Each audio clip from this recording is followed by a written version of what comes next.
Hi guys, this is Hirosaki. This story is all about what if Naruto was one of the Jedi. At the start of their trip, Naruto and Jiraiya find themselves pulled into the future by an unknown force. With no way back home, and no idea what's going on, what will they do? Join the Jedi, naturally. But there are other, more sinister forces after them as well. With the Force to wield and a new group of friends, can Naruto change the future of a galaxy threatened by darkness? Welcome aboard! Chapter 17. Isn't it obvious? Sakura repeated. Jiraiya-sama left you down here. He must not have wanted to deal with you anymore. Naruto just stood there dumbly, staring at someone he knew to be long dead. Every neuron in his brain seemed to have seized up.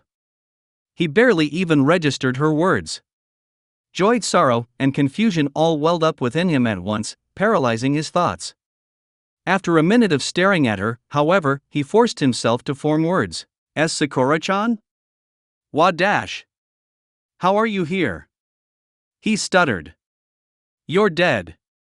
You died 50,000 years ago." His voice broke as he said this. Just seeing Sakura again was like taking a scouring pad to his emotions, leaving them raw and exposed. All the progress he had made moving on from the loss of Konoha seemed worthless now as he stared at someone he had never thought to see again. Someone he had once professed to love. "Wow, have you somehow gotten dumber?" She sneered. "Do I look dead to you?" "Now Sakura, don't be cruel," another familiar voice said. "It's only to be expected. You know Naruto's always been a little slow." For the second time in as many minutes, the sight of a dead person striding into view struck Naruto dumb. The last time he had seen that shock of silver hair had been shortly after he got out of the hospital following his fight with Sasuke. "Kakashi-sensei. But you're dead too." By now Naruto had passed beyond shock and was into the numb desserts that lay on the other side. His brain simply refused to process what was happening. "Okay, what the fuck is this? Why are you guys here? How are you guys here? And where is Jiraiya?" "Oh Naruto, you still never listen," Kakashi said and shook his head. "Didn't you hear Sakura? Jiraiya's gone. He left you down here." Naruto recoiled as if burned. What Kakashi was saying made no sense. He refused to believe it. That just wasn't possible. No. He wouldn't do that, Naruto shouted. "Why would you say that? Why wouldn't he do that?" Sakura asked, her green eyes pinning him in place. "After all, why would he want a student who breaks his promises?" Kakashi spoke up now, his one eye burning with contempt. Naruto shrank under that gaze, one he never thought to see from his beloved sensei. "Look at you. I trusted you with my legacy, with my clan's legacy. I practically adopted you into my family. All because I believed in you and your promises. And what did you do?" Naruto desperately wanted to cover his ears, but his hands were glued to his sides. He knew what Kakashi and Sakura were going to say. He'd said it to himself plenty of times. Hearing it from his teacher and his first crush was so much worse, though. His vision blurred as tears filmed his eyes. "You vanished. You broke your word." Kakashi's voice cut like a frozen sword. He reached out and tore the mask from Naruto's face, fast as blinking. "You never became Hokage. You never surpassed your father. And worst of all, you never brought Sasuke back," Sakura finished with a murderous sneer. "You promised me you would bring him back. You promised. And you lied. I didn't. You abandoned us." She shrieked. "I was counting on you. Sasuke was counting on you." Naruto opened his mouth to defend himself, to deny the accusations that bit so deep. Before he could speak, though, a third voice sounded behind him. "I suppose that's what happens when you rely on a dope like him," the voice said. The casual arrogance, the hated nickname, all of it combined to send Naruto spinning around, glaring harshly. "Oh yeah? How about you say that to my face, team?" he yelled before he could even think about it, the words forming with scarcely any conscious input. Sure enough, behind him stood Sasuke, duck but haircut and all. There was something wrong, though. Even more wrong than 3 dead people showing up on an alien planet to insult and torment him. Sasuke's skin had never been this pale. His eyes, once the black of volcanic glass, were now a sickly yellow, with slits for pupils. Twin purple stripes extended from the inside corners of his eyes down his nose. Gone was the look of cool indifference, now replaced by a disturbing grin. Naruto's breath caught in his throat. Horror bubbled up in his gut. "You're not Sasuke," he whispered. Cuckoo. "Very good, Naruto-kun," the not Sasuke said. "I guess there really is a brain in there, buried deep down." "Do you recognize me?" "Orochimaru," Naruto said, his voice a low growl. "What have you done with Sasuke, you snake bastard?" "Why, I did exactly what he asked me to do, of course. I gave him power. Power those fools in Konoha so selfishly denied him." "Liar! You took over his body." Naruto roared. "Yes, I suppose the poor boy was rather shocked when it came time for him to pay my price. He fought well, but in the end, no one came to rescue him." With a howl like a wounded animal, Naruto leapt forward. His fist barreled straight for Orochimaru's jaw. "Give Sasuke back, you sick fuck!" he roared. Orochimaru's grin widened, and he bent out of the way of Naruto's punch with his trademark inhuman flexibility. His retaliatory kick, delivered with casual nonchalance, sent Naruto slamming into a stalagmite. Spittle flew from his mouth when his back crashed into the unyielding rock. He shook off the impact and climbed to his feet. With a clenched fist, he pointed at Orochimaru. "I told you to give him back. I'm gonna kick your ass until you do, ya hear me?" "Such spirit," Orochimaru said, his smile not fading an iota. "But it's far too late, Naruto-kun. Sasuke is long gone. You already failed. Shut up." Naruto flew back at his opponent, swinging wildly. "Shut up, shut up, shut up." Each scream was emphasized by a blow. Each blow missed, speeding past the Snake Sanin's leering face. Naruto had never felt so useless. Even Jiraiya struggled to dodge all of his blows with such ease. How was this freak avoiding his strikes so easily? A glance at Orochimaru's eyes gave him his answer. Where before they had been yellow and slitted, the eyes of a snake, now they glowed a ruby red. 3 black tomo spun in each scarlet orb. The Sharingan. Orochimaru's whole reason for marking Sasuke and driving him to defect. Seeing his friend's eyes being used by that madman stoked Naruto's rage to new heights. For the first time in months, he felt the Kyuubi stir within him, its power a mere thought away from his grasp. "I can feel your anger, Ningen," the beast whispered in his mind. "Take my power. Use it. Destroy your enemies." Naruto shook his head, trying desperately to ignore the demon's offer. It was tempting, oh so tempting, to take the Kyuubi's power and lay waste to Orochimaru. To watch the monster who had killed his grandfather and destroyed his team burn to ashes. But he couldn't. He was stronger than that. He had promised never to use that power again. "Shut up, you stupid fox," he yelled in his own mind. "I'd rather die than use your power again." "We will see," the fox chuckled, its presence retreating to the depths of the seal. Naruto returned his focus to the fight, but his moment of distraction cost him. Orochimaru slithered past his latest punch, closing the distance between them in an instant. Naruto didn't even see the blow that hit him. All he felt was a surge of pain all over his body as his vision flashed white and then red. When he came back to himself, he was clear on the other side of the cavern, a trail of smashed icicles and broken stalagmites marking the path he had traveled. "There he goes again, always charging in like an ox, getting his ass handed to him," Sakura said to Kakashi before she turned to address him. "It's a little late for heroics now, isn't it, Naruto? Maybe if you'd been so determined when you fought Sasuke back when Orochimaru took him, you would have saved him. But you just had to go and disappear, didn't you?" "I did everything I could," Naruto wheezed, unable to move. "I was going to bring him back, I swear." Orochimaru laughed, high and cold and cruel. He crossed the cave to where Naruto lay, still struggling to get to his feet. He said nothing, merely grabbed Naruto by the throat and lifted him off the ground. He studied the blonde's face for a moment, before throwing him hard into a wall. Cracked spiderweb across the stone, and Naruto groaned weakly as he slid down the wall. "Now Naruto, don't lie to your sensei," Kakashi said, looking down at him. "You abandoned us. You abandoned your promises, you know you did. No, I swear. Naruto cried, the tears streaming down his face. It wasn't my fault. I didn't irk. Orochimaru stuck again, this time planting a brutal kick straight into Naruto's stomach. The young shinobi tried to scream from the pain, but all that came out was a mix of blood and bile. He curled into a ball, puking onto the cold stone of the ground. Orochimaru just watched and waited until the retching subsided. Not your fault? Who else's fault could it have been? Naruto-kun, the pale-skinned abomination finally said.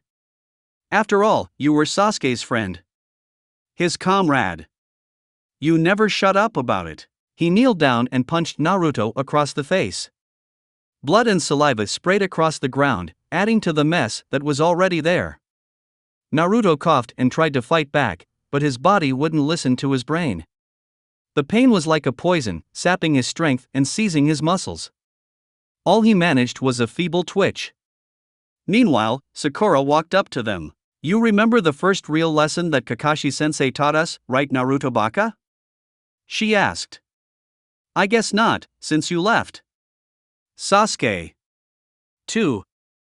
Die. With each word her voice rose, until it became an inhuman shriek of rage and hate.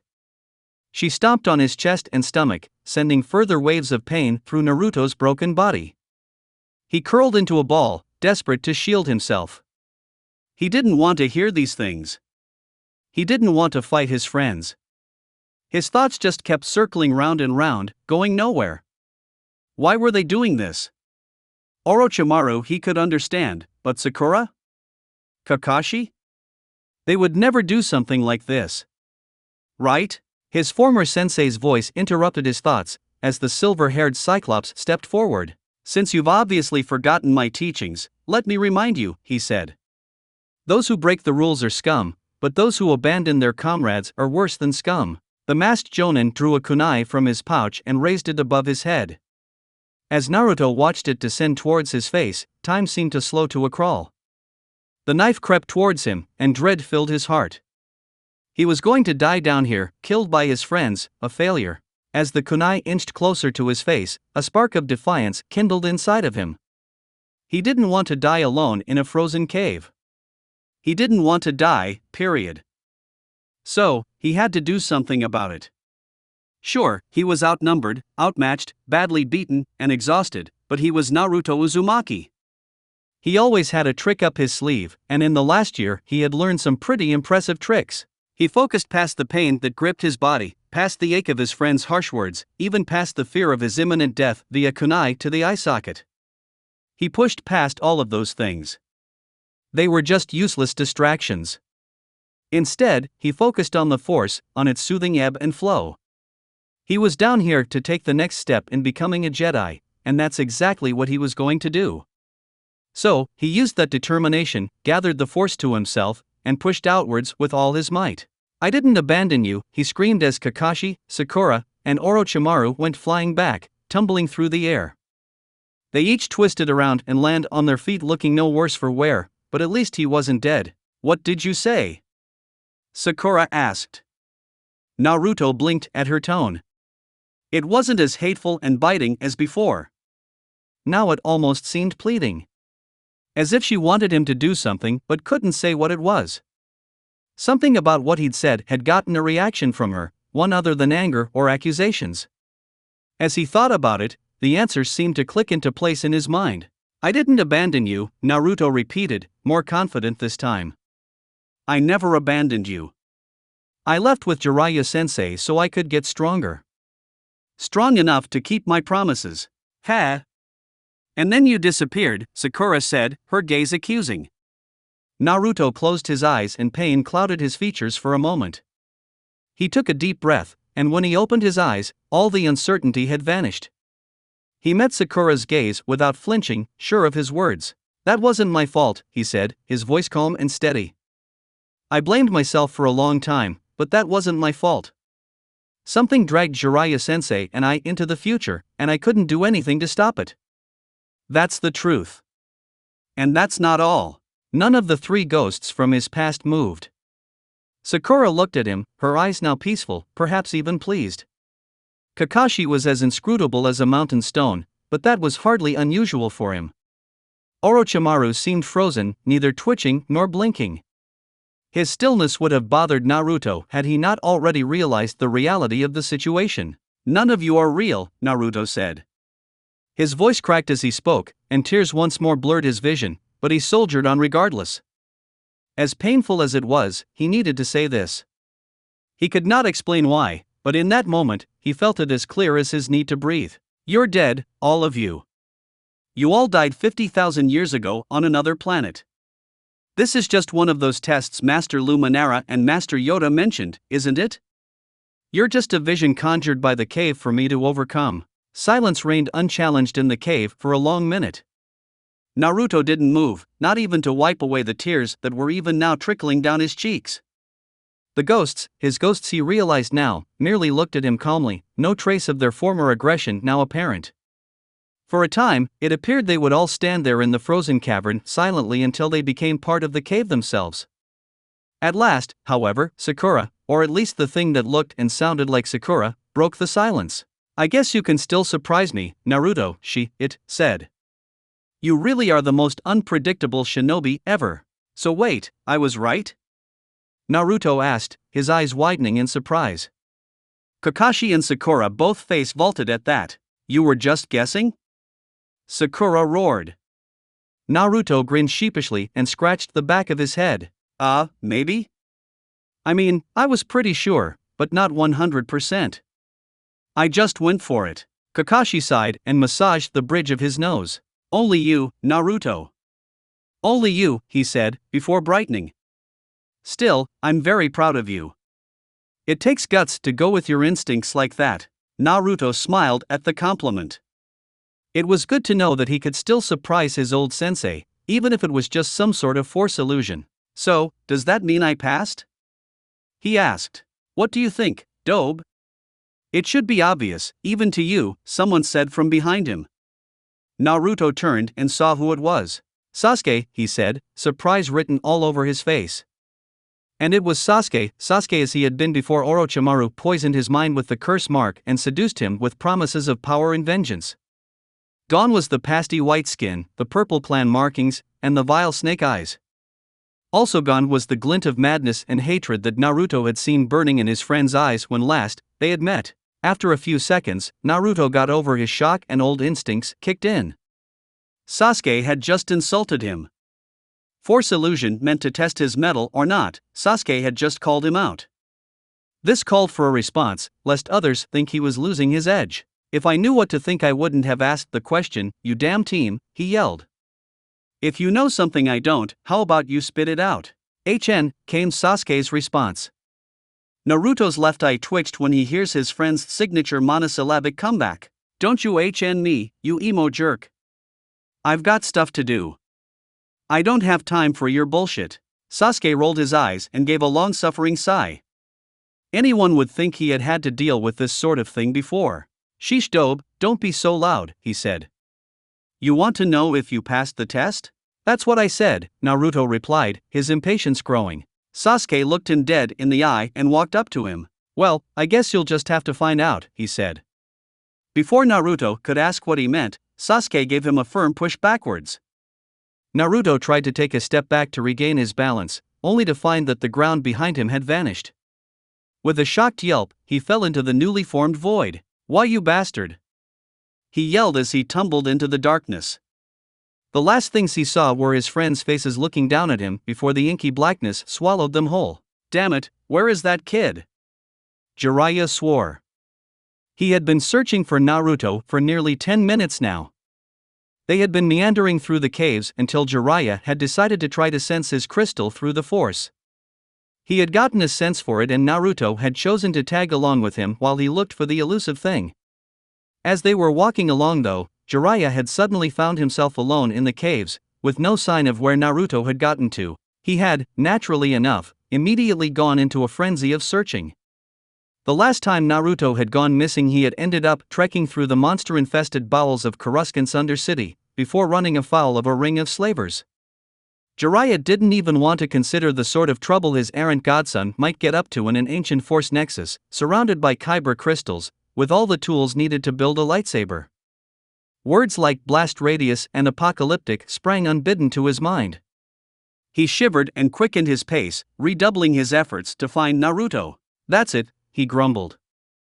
"As soon as I find him, the first thing I'm doing is slapping a tracking seal on the brat." Despite all his formidable skills as a tracker, he could find no trace of where Naruto might have gone, or even that he had been following him at all. What was worse, he could swear that the caves seemed to shift about. There were passages in the walls that he was certain had not been there earlier, and turns where once there had been a straight path. The bare stone and ancient ice did not offer any footprints, and the force was so strong and vibrant down in the caves that it made sensing Naruto's location effectively impossible. Furthermore, Jiraiya was wary of trusting any of his senses in this place, be they physical or spiritual. He had done some research of his own into the crystal cave, and a common thread throughout the various reports of Jedi who had visited it was that the cave messed with your mind. Distance and direction were often impossible to determine, and visions were a near universal guarantee for any force-sensitive being who entered the tunnels in search of a crystal. Given all that, he could not even be certain of when he and Naruto had been separated, or if he was looking in the right direction. "Damn, it's like being in a fucking genjutsu," he swore. "I can't track him if I can't even tell what's real or not." He wasn't willing to summon a toad to help him here. For one, none of the smaller toads did well in cold weather, and the tracking toads were usually small. For another, Jiraiya had no real desire to find out what would happen if he tried to rip open a hole in spacetime and summon a force-sensitive creature from another dimension while in the middle of a powerful force nexus that was almost certainly messing with his head. As he had tried, and often failed, to explain to Naruto, summoning was dangerous and had to be performed with caution. As he tried to think of a solution to his dilemma, Jiraiya recalled Luminara's final words before they had gone into the caves. He stopped and tried to remember her exact words. "Focus on finding your crystals and remember what you have been taught, it will guide you to your goal," he thought. As he thought about her advice now, it seemed to be more significant than he had first thought. He cast his mind back to the last year of training he had gone through. "The most common piece of advice I got was always trust the Force or something like it," he thought. Master Yoda must have said that at least once a day for 6 months, usually more. With no other options that he could see, Jiraiya decided to follow Yoda's and Luminara's advice. He took a deep breath and tried to calm his mind, eliminating all distractions. It wasn't easy. His concern for Naruto coupled with his lingering confusion over his feelings for Luminara was not something easily dismissed. It was at times like this that he was actually grateful for all the Jedi training on dismissing emotions and finding serenity. While he found their near obsession with it somewhat disquieting, Jiraiya could freely admit it was a useful skill to have in many situations. Once he had successfully calmed his mind, he allowed himself to slip into a meditative trance. Much like Naruto, he still found divining the will of the Force a difficult proposition, and one best undertaken while meditating. After a minute or two of this, he felt his mind brush up against the currents of the Force. Unlike earlier, where he had specifically been searching for his crystal, this time Jiraiya merely opened himself up to the Force and waited to see what guidance it would provide. Nothing. He waited some more. Still nothing. He tried focusing on Naruto, hoping that the more limited scope of his search would yield answers. Nothing again. As he grew frustrated, Jiraiya realized that wasn't quite right. While the Force had shown him nothing new, the pull towards his crystal was now stronger than ever. Just as the thought occurred to him, the dull awareness of the distant Kyber shard became tinged with a sense of something. Urgency, perhaps? Maybe insistence? Whatever it was, Jiraiya was certain of one thing. The Force wanted him to find his crystal. Even when he once again focused on Naruto, seeking his location in the Force, all he got was a stronger and stronger urge to find the crystal. Whether doing so would lead him to Naruto or was simply that much more important than finding him, Jiraiya did not know. That said, he had no better ideas. "Well, looks like I'm going rock hunting," he said to himself ruefully. "You'd better be alright, Naruto. I'm trusting you to be alright." Jiraiya hesitated, though, and stared for a long moment down the tunnel where he thought he had last seen Naruto. After nearly a minute of standing stock still, frozen in indecision, he abruptly shook his head, as if dislodging a fly. "Ah, what am I saying? Of course, he'll be alright," he said cheerfully. "Damn kid has got the luck of Kami, and my training on top of that. He'll be fine. His mind made up, Jiraiya set off back down the arrow straight tunnel, following the pull of his crystal. His pace was swift, nearing a run. If finding Naruto meant finding this crystal, then he was damn well going to find it as fast as he could. After perhaps 10 minutes of walking, jogging really, Jiraiya heard a sound he had not expected to come across in the subterranean bowels of a frozen planet like Ilum. Water. Specifically, the gentle gurgle of water flowing over rocks, as if an underground stream lay ahead. As he emerged from the tunnel into a wider cavern, he found that was exactly the case. Cutting through the rock and ice of the cave floor, a small river flowed through the room. The water was clear as glass, making it near impossible to judge depth. From the bubbling cracks he could see on the riverbed, Jiraiya guessed natural hot springs warmed the water. The stream was perhaps 5 meters wide at the most, flowing slowly enough that the surface of the water had scarcely a ripple marring its polished surface. The overall effect was undeniably beautiful. The water cast rippling shadows and dappled the walls and ceiling with ever-shifting patterns of light and dark.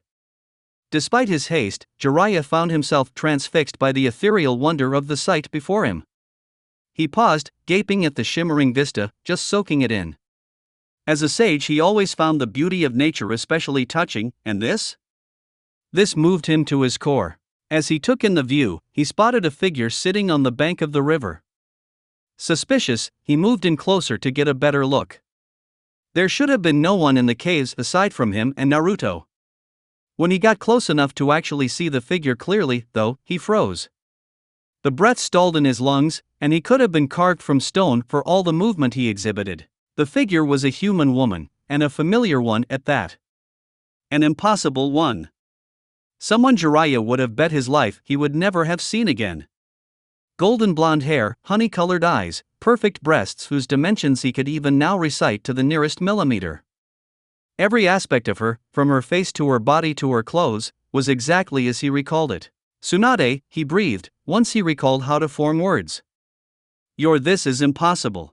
The thing that looked like Tsunade frowned at him. He instinctively gulped in apprehension. Whatever this was, it had Tsunade's signature death glare down to a T. You're dead, he continued. This is just a force vision. I've just got to dash. Thwack. Ouch. Apparently fed up with his babbling, the Tsunade phantom had smacked him upside the head. It evidently had Tsunade's monstrous strength and legendary temper as well. Jiraiya blinked the stars out of his vision, a familiar feeling lump already rising on the back of his head. Is that any way to greet your old teammate? Tsunade roared. Did that feel like some hallucination to you? Egg, damn it. I forgot how much that hurt, Jiraiya complained loudly, before he refocused on Tsunade. What was that for, Haim? I didn't even say anything perverted. Tsunade's death glare shut him up, his jaw audibly clicking shut. She kept the expression up for several moments more, before she allowed her face to soften. It was for being rude, she said. We haven't seen each other for 50,000 years, and the first thing you say is that I'm not real? Forgive me for expecting a little more out of you. Jiraiya stood up with a grunt, still eyeing her warily. He wasn't yet convinced that this was actually Tsunade. Despite that though, he still felt the urge to trust her. Perhaps it was the cave, or perhaps it was simply the joy of seeing his longtime love once more, real or not. He didn't know, and he honestly didn't really care. Now, tell me what's been going on since you disappeared, Tsunade asked. How's Naruto doing? Jiraiya sighed and motioned for her to sit down. If she was really Tsunade, then he figured he owed her an explanation of the past year of his life. If she was merely a force vision, then according to everything he had read on the Crystal Cave, he would have to actually work through whatever test she represented before he could move on. At that exact moment, he honestly didn't know which he would prefer. While actually speaking to Tsunade again would be wonderful, he was not looking forward to the pounding he would receive when he told her Naruto was currently missing. With that mildly terrifying thought in mind, Jiraiya sat across from his old teammate on the ground. He steeled his nerves for what was to come and began his story. He started with the night he had told Naruto the truth about his parentage and the events surrounding the Kyuubi's attack. Tsunade's face tightened upon hearing of how Naruto had cried, though she gave him a grateful smile when he related how he had helped the boy. She listened silently through the events of their time travel, as well as their finding the old site of Konoha and the ruins of the Hokage monument. A little pride shone in her eyes when he mentioned how many faces had been added over the years.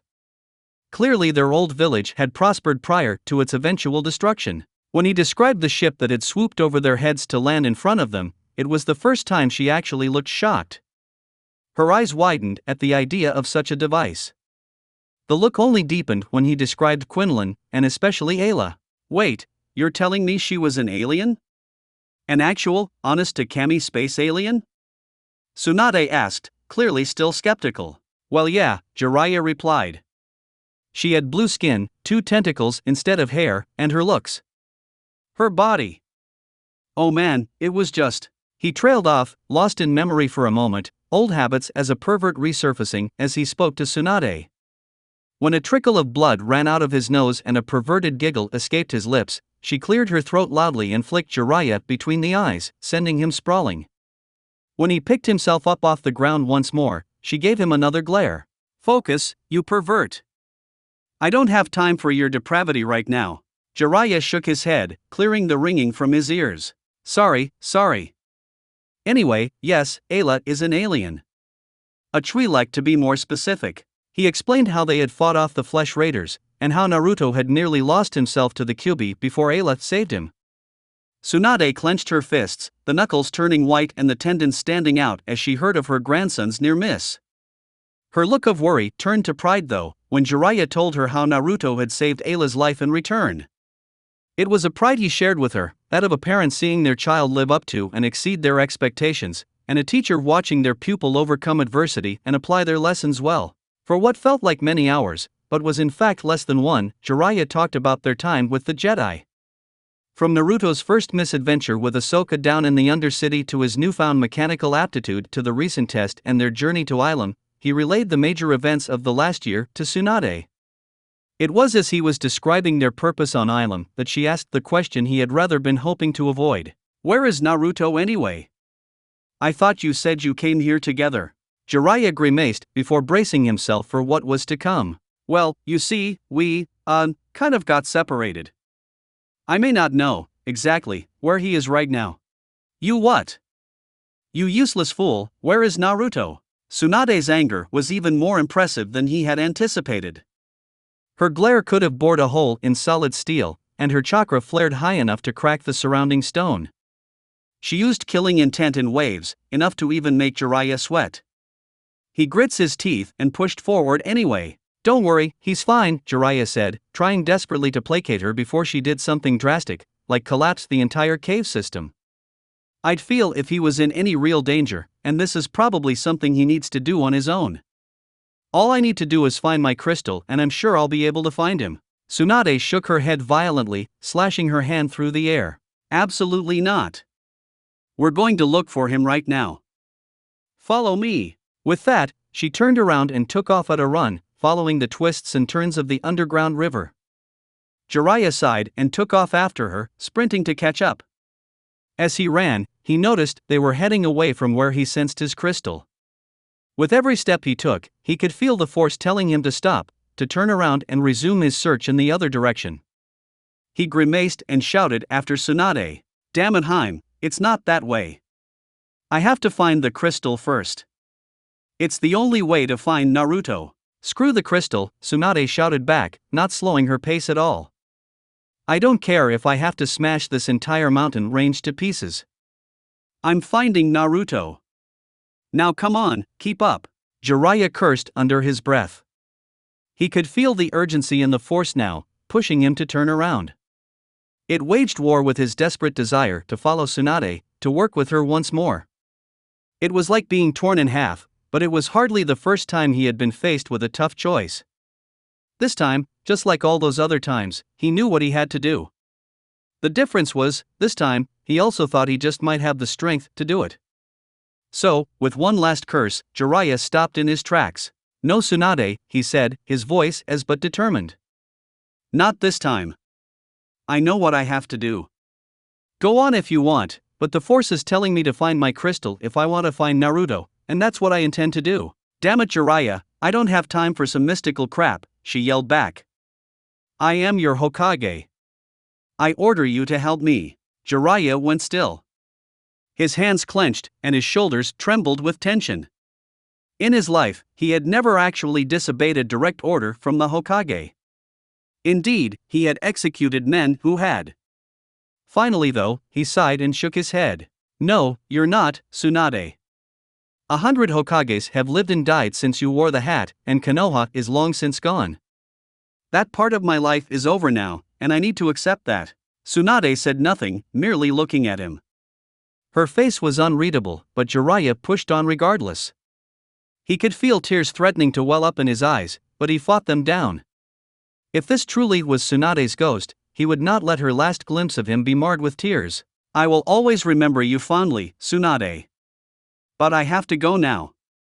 Goodbye. With that, he turned around and set off back down the path towards his crystal. He could see the river flowing on before him, carving an arrow straight channel through the rock as it flowed to its destination, wherever that may be. After several steps, he finally allowed the tears to fall. They traced paths of their own down his face and dripped silently onto the ground. Despite his sorrow, though, Jiraiya felt lighter by the second. His tears carried a grief and a turmoil he had not even truly been aware of anymore, and its sudden absence lifted a weight from his soul he only now could feel. As he followed the flow of the river, a smile joined the tears on his face. Chapter 18. It started off as whispers. Jiraiya couldn't say exactly when he began to hear them, so soft were their words at first. Just the faintest hint of voices coloring the otherwise dull sounds of the cave, easily dismissed as his imagination. It was only after he had been walking for most of half an hour that he could no longer deny it. He was hearing voices whispering in the shadows. Even then, he could not immediately make out what they were saying. If he concentrated, though, he could just make out a few words and phrases here and there. None of it was reassuring. Failure. Abandoned him. Couldn't save. Weren't there. He shivered unconsciously. Something told him that his tests were not over yet, and he had an awful suspicion of what he was going to face next. It was something he had no desire to go through, but he saw no way around it. Not if he was going to find Naruto. Holding that goal in his mind, he walked on, ready to face whatever else the cave offered him. He didn't have to wait long. Less than 10 minutes later, he noticed the shadows around him growing deeper, darkening from mere patches of dimness to pools of inky, impenetrable blackness. They spread, spilling out across the walls and floor, swallowing all detail into a blank void. Jiraiya marched on, heedless of the encroaching darkness. He could still feel the pull of his crystal, and he was hardly going to let some 2-bit illusion deter him from his goal. Before long, he was walking in pitch blackness, unable to see anything aside from his own body and a small patch of ground beneath his feet. That, oddly enough, was perfectly visible, as if still lit by the same bluish glow that had illuminated the cave. That more than anything else convinced him that the shadows, and the whispers, were just another force illusion. The whispers had grown louder, and he could hear more words clearly now, but he resolutely ignored them. He had faced far greater terrors than some creepy voices in the shadows. It wasn't until he recognized one voice that he hesitated. It was a young, female voice, and one he hadn't heard since his time in Amagakure. You didn't protect us, Conan? He whispered. As if summoned by her name, the blue-haired girl appeared out of the darkness. She looked exactly the same as when he had last seen her, a teenager just growing into adulthood. Her face was twisted with rage, and her amber eyes bored into his, the accusation in them obvious. You left us, she spat. You said we were ready, and you left us to die. Guilt welled up within him at that. A mere force vision she may have been, but her words didn't hurt any less. He had spent the past few decades regretting not bringing those 3 kids with him when he had gone back to Konoha, and her bitter recriminations brought that old hurt right back to the surface. Jiraiya sighed and looked away. What, no apologies, sensei? She asked, loading the last word with all the disgust and vitriol she could. You're just going to leave again, like last time? Maybe he hopes we'll just die again if he walks away, another voice said. Jiraiya glanced in its direction, already knowing who it was. Sure enough, Yahiko was standing next to Conan, his orange hair a dead giveaway. Just like her, he looked at Jiraiya with naked hostility. Is that it, A third voice said. Completing the trio, Nagato materialized next to his old friends, his Rinnegan eyes shining with fury. You can't stand to look at your failures, so you'll just move on and hope they disappear? I suppose that shouldn't surprise us anymore, Conan said. That's always been your strategy, hasn't it? Just run away and damn the consequences. Jiraiya wrenched himself away from the sight of his 3 former students. He still had a job to do, and apologizing to the ghosts of his past wasn't a part of it. As he walked on, he sought to ignore the 3 phantoms dogging his steps. They didn't exactly make it easy, though. Run away all you like. It won't change anything, Nagato said. After all, we're dead. We have all the time in the world. You know, maybe if you hadn't filled our heads with your ridiculous ideas about peace and cooperation, Hanzo wouldn't have killed us, Conan said. Did you know we started our little revolution to make you proud? Are you proud of us, Sensei? You should be, Yahiko growled. After all, we followed your example. We went off on some idealistic crusade, failed miserably, and got all of our comrades killed. That is your specialty, right? Getting others killed because of your failures? At least we had the decency to die too. You just keep on running, leaving bodies in your wake. Jiraiya shook his head, unable to tune out the vicious accusations. They rang far too true for comfort, reflecting many of the secret fears and regrets that he normally kept well buried. Hearing them from the mouths of his beloved students, the first teen he had ever taught, made it 1,000 times worse. Oh, so you can hear us, Conan said, her tone mocking. So, tell us, why did you leave? Why did you leave us? Why, Sensei? Why? Because I thought you were ready. Jiraiya shouted, unable to ignore them any longer.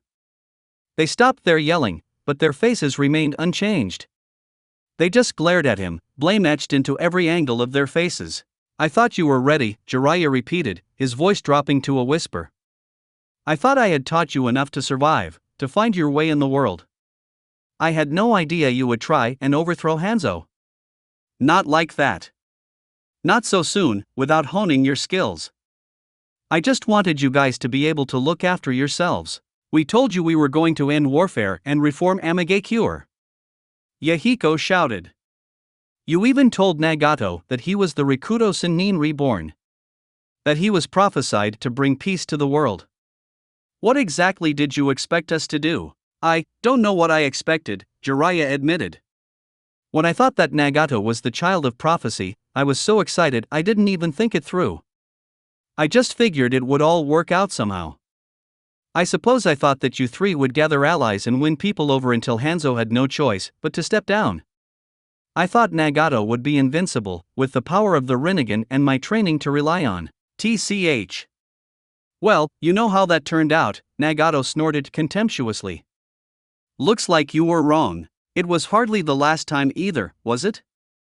Conan asked. Tell me, how many of your students have you let die over the years? Jiraiya winced at her question. Before he could even try to formulate a response, though, he saw a 4th figure emerge from the darkness behind Conan. Jiraiya froze when he recognized the newcomer. His white robes flapped in a non-existent breeze, and his broad, red-trimmed hat shadowed his face. Oh, don't be so limited, my dear, he said. After all, it's hardly just your students that you've let die, is it, Jiraiya? Sensei, Jiraiya breathed. He could hardly believe his eyes. Before him stood Hiruzen Sarutobi, the Sandaime Hokage, the Kami no Shinobi, and his old teacher. Like the others, the old man's face was twisted in rage as he gazed upon Jiraiya. The look seemed especially out of place on his face, however, as Jiraiya always remembered him with his kind smile and easy laugh. Seeing that spiteful expression now was nearly as big of a shock as seeing Hiruzen in the first place. You let your teacher die too, the old man continued. That's not true, Jiraiya protested, any thoughts of ignoring the accusations gone from his head. I was there, protecting the village from Orochimaru right along with you. I was following your orders. And when you let Orochimaru escape from the village all those years ago, when you froze like a rabbit? Were you following my orders then? Hiruzen's voice could have etched stone, his tone was so caustic. Jiraiya swallowed hard, his mouth suddenly dry. Yet another old regret of his reared its ugly head. He considered his inability to stop Orochimaru from abandoning the village to be one of the greatest failures of his life. All he could offer were the same words he had given more than a decade earlier, when he had first reported his failure. "I just couldn't bring myself to attack him," he said weakly. "I still thought of him as my friend." "Your friend," Hiruzen spat. "And tell me, how many hundreds, no, how many thousands of people do you think your friend killed? All because you couldn't finish the job when you had the chance." "I tried to fix it," Jiraiya said. "I spent years hunting him, trying to bring him down. I never stopped blaming myself for what he did." "Never." Hiruzen let out a harsh bark of laughter. It contained no humor though, only bitter amusement and anger. As suddenly as it had come, it vanished again, and the deceased Hokage once again fixed Jiraiya with a venomous glare. "A fat lot of good that did, you blaming yourself. Did it bring back the dead? Did it get you any closer to catching your friend? No. You didn't spend years hunting him. You spent years failing. Failing his victims, failing your village, and failing me." His words were like knives to Jiraiya. They stabbed into him, cut out all his buried fears and regrets, and laid them bare to the harsh light of reality. All the excuses he used, layering them around his failures like armor until they no longer grated so painfully, those words shattered all of them. Jiraiya blinked back the sting of tears as he listened to his sensei's words. With a morose sigh, he turned away, focusing once more on the pull of his crystal. "I'm not listening to any more of this," he said shakily. "I still have a job to do, and it's more important than my old faults and failings. I have to find my crystal so I can get back to Naruto." "Oh, so you're concerned about Naruto now, huh?" Jiraiya nearly swallowed his tongue when a fifth figure appeared directly in front of him. With his spiky bling hair and piercing blue eyes, he first mistook him for his wayward student. A split second later, though, he realized he was looking at Minato. He gasped. "Now you feel the need to help my son?" Minato hissed, heedless of Jiraiya's shock. "Now you want to be in his life. You abandoned him for 12 years, left him to a childhood of abuse and neglect, and you want to act like his family now?" Jiraiya couldn't even flinch. Of all his failures, of all his mistakes, this one he knew was the most egregious. Abandoning Naruto was, by far, the greatest regret of his entire life. He had often wondered, usually in those moments of awful clarity that come right before sleep, what Minato and Kushina would say to him if they knew how he had shirked his duties. Many an awful scenario had haunted his dreams at night. Now, it seemed he was going to get to experience those nightmares for real. "Did you think he was ready?" Minato asked, unrelenting in his fury. "Were you protecting the village? Tell me, why did you abandon my son?" I. Jiraiya stuttered. Words just refused to come. He wanted to run, to flee from the horrible truth, but his feet felt rooted to the ground. Unbidden, a memory from a year ago played through his mind, of Naruto's face when he found out Jiraiya has his godfather. That look of confusion giving way to despair and anger as he realized that the one family member he had left had abandoned him. Worse than all of that, though, was that awful question he had asked. Why? Did I do something wrong? Even now, that question gnawed at him.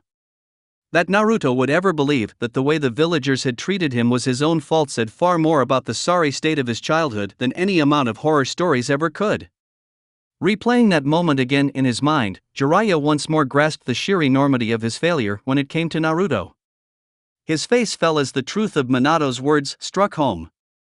What right did he have now to act like a proper godfather? Was he really so foolish as to believe that a year's worth of training could ever make up for 12 years of cowardice and neglect? Minato leaned in, as if he could smell Jiraiya's mounting despair. "Are you finally starting to understand?" he asked. "You are a failure. That is all you have ever been, and all you can ever be. You left us to die," Konan said. "You failed as a teacher," Yahiko added. "You allowed Orochimaru to escape," Hiruzen said. "You failed as a student," Nagato added. "And worst of all, you abandoned Naruto when he needed you," Minato said. Each statement came down like a death sentence. With each one, Jiraiya's head drooped lower and lower, his shame and regret weighing him down like anchors tied around his neck. When Minato delivered the final blow, however, something sparked within him. Once more his mind flashed back to that night when he had told Naruto the truth about his lineage. This time, however, instead of Naruto's look of defeated despair and confusion, or his terribly misinformed question, Jiraiya recalled what had happened shortly after that. He had given his reasons for leaving, both the bad ones and the good, and there had been good ones, and waited for Naruto to make the next move. The kid had kicked him square in the nuts, the cheeky little shit, and he had thought that was it. That Naruto would hate him forever. Then something completely unexpected had happened. Naruto had hugged him.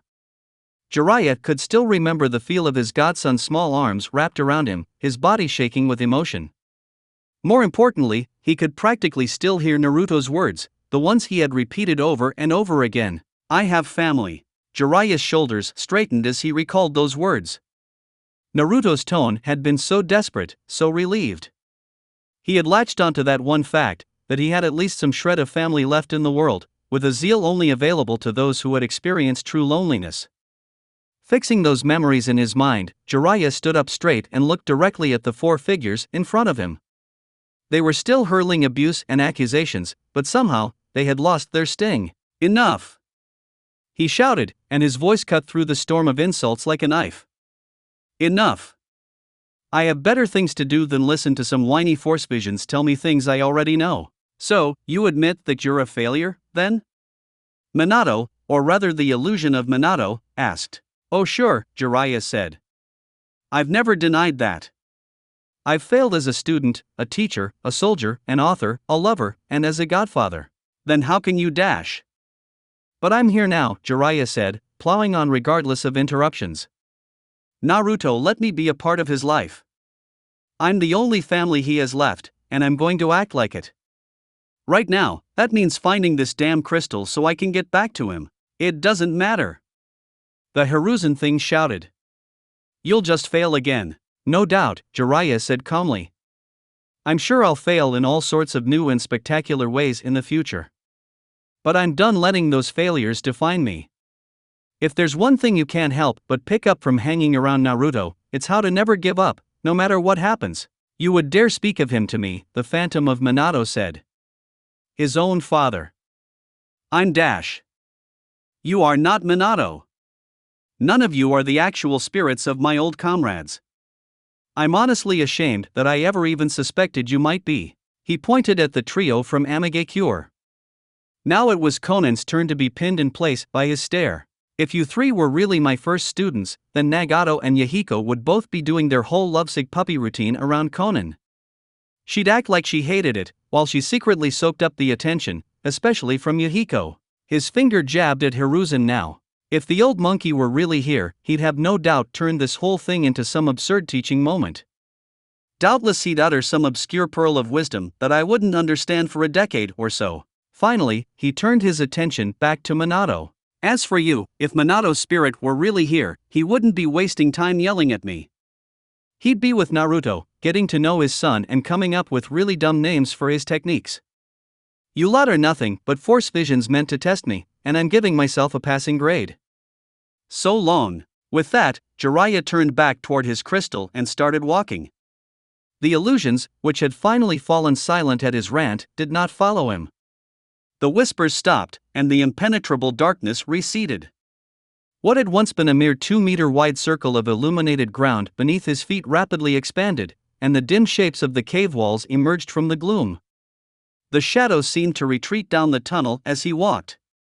When they finally vanished completely, they revealed a pleasant surprise waiting for him. The tunnel stopped at a dead end, a smooth wall of stone capping off the passage. What Jiraiya found more interesting, however, was the bright green glow that shone from a crevice in the wall. The glow called to him, filling his mind with a sense of rightness, of belonging. It was the same feeling he had been following ever since he had gotten separated from Naruto. There was no doubt about it. He had found his crystal. Eager not to waste any more time, he rushed over to the wall to examine the crevice wherein his crystal lay. At such a close distance he could practically hear Tot singing to him in the force, a continuous pure chime, like the last note of a bell before it faded away, stretched on indefinitely. Jiraiya could almost feel his being resonating to the same frequency. He could tell at a glance that the crevice was too narrow for him to fit his fingers through. He reached out with his hand, while at the same time extending himself through the force. It took him a few seconds to get a feel for what he was doing, but before too long he had a firm, if non-physical, grasp on his crystal. Once he was confident that he would not mess anything up, he gently began to work the shard of kyber out of its resting place. The pace was slow, as the crystal was lodged deep in the wall, and barely fit through the narrower sections of the crack. Eventually, though, by dint of much patience and concentration, Jiraiya saw the tip of a glowing green gem poke out of the crevice. A few more seconds of work served to free it entirely, and it floated into his waiting hand. It was about the size of his thumb, he saw as he examined it. Much like the weapon it would soon form the heart of, it was heavier than it first appeared. It sat in the hand more like a chunk of metal than a shard of crystal. A faint warmth emanated from its depths, along with a gently pulsing green glow. While Jiraiya was hardly an expert in judging gemstones, to his eyes it seemed perfect in every respect. He reluctantly shook himself from admiring the crystal he had spent so many hours searching for. While he felt he could have gazed at it forever, he still had work to do before he could leave. He shucked his pack and opened it up.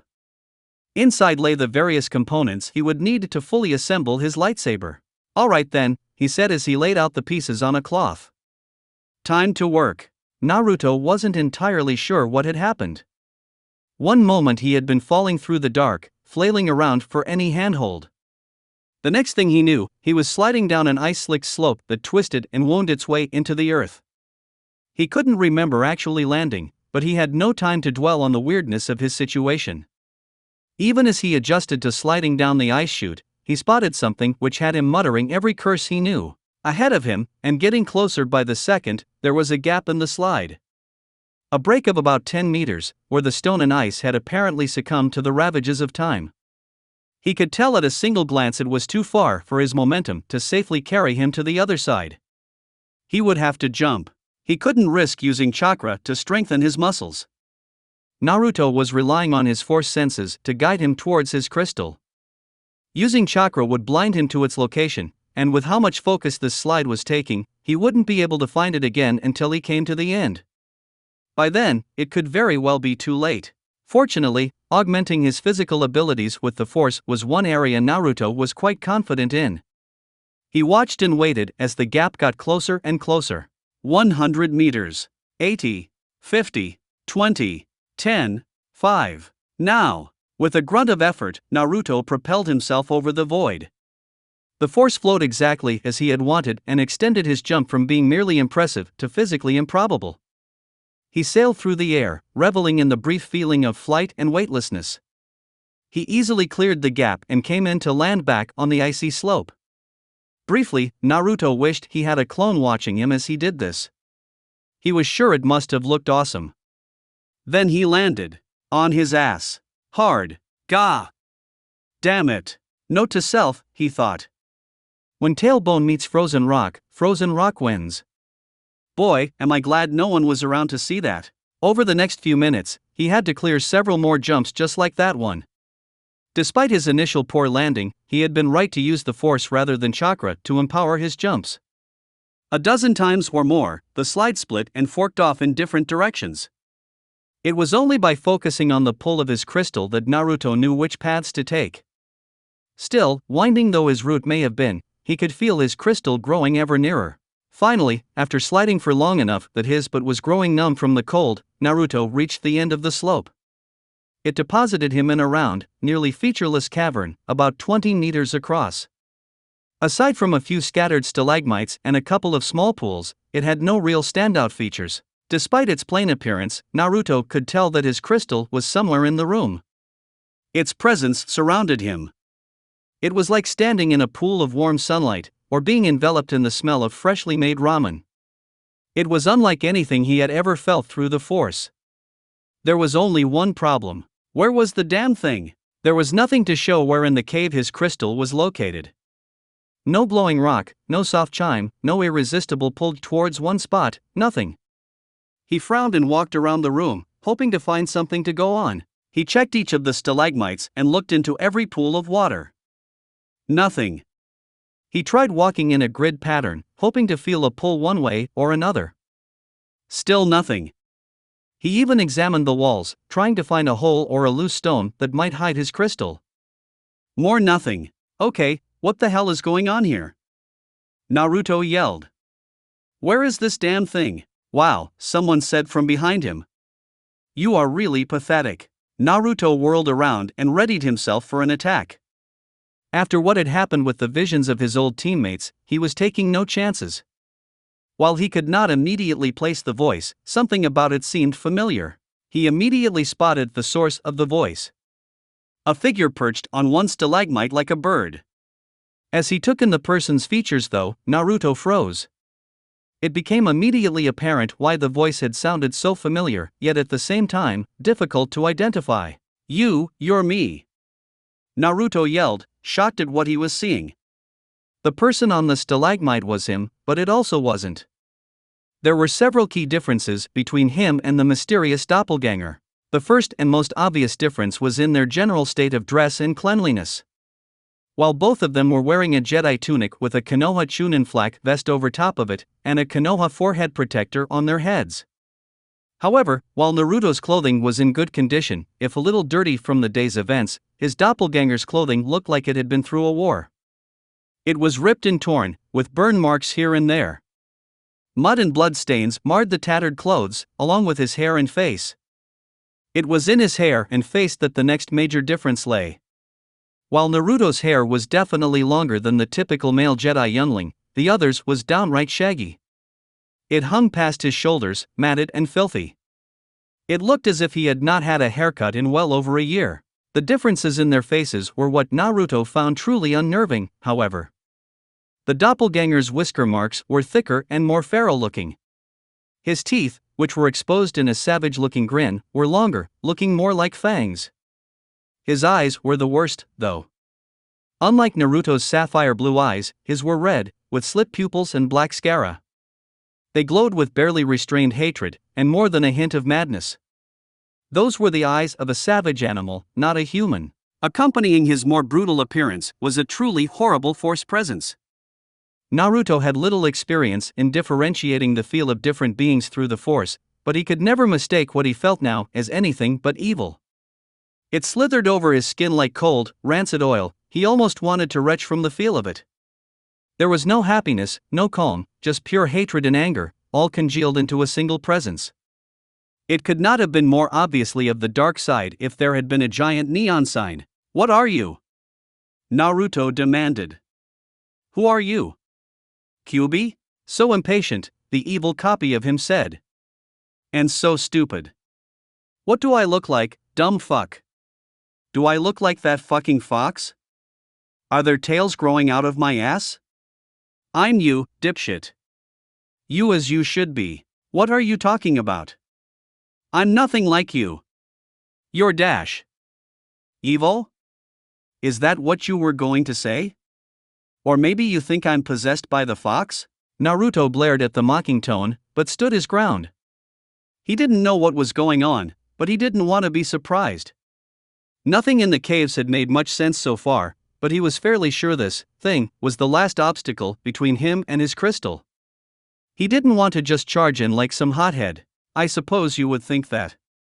After all, you still believe in things like good and evil, right and wrong.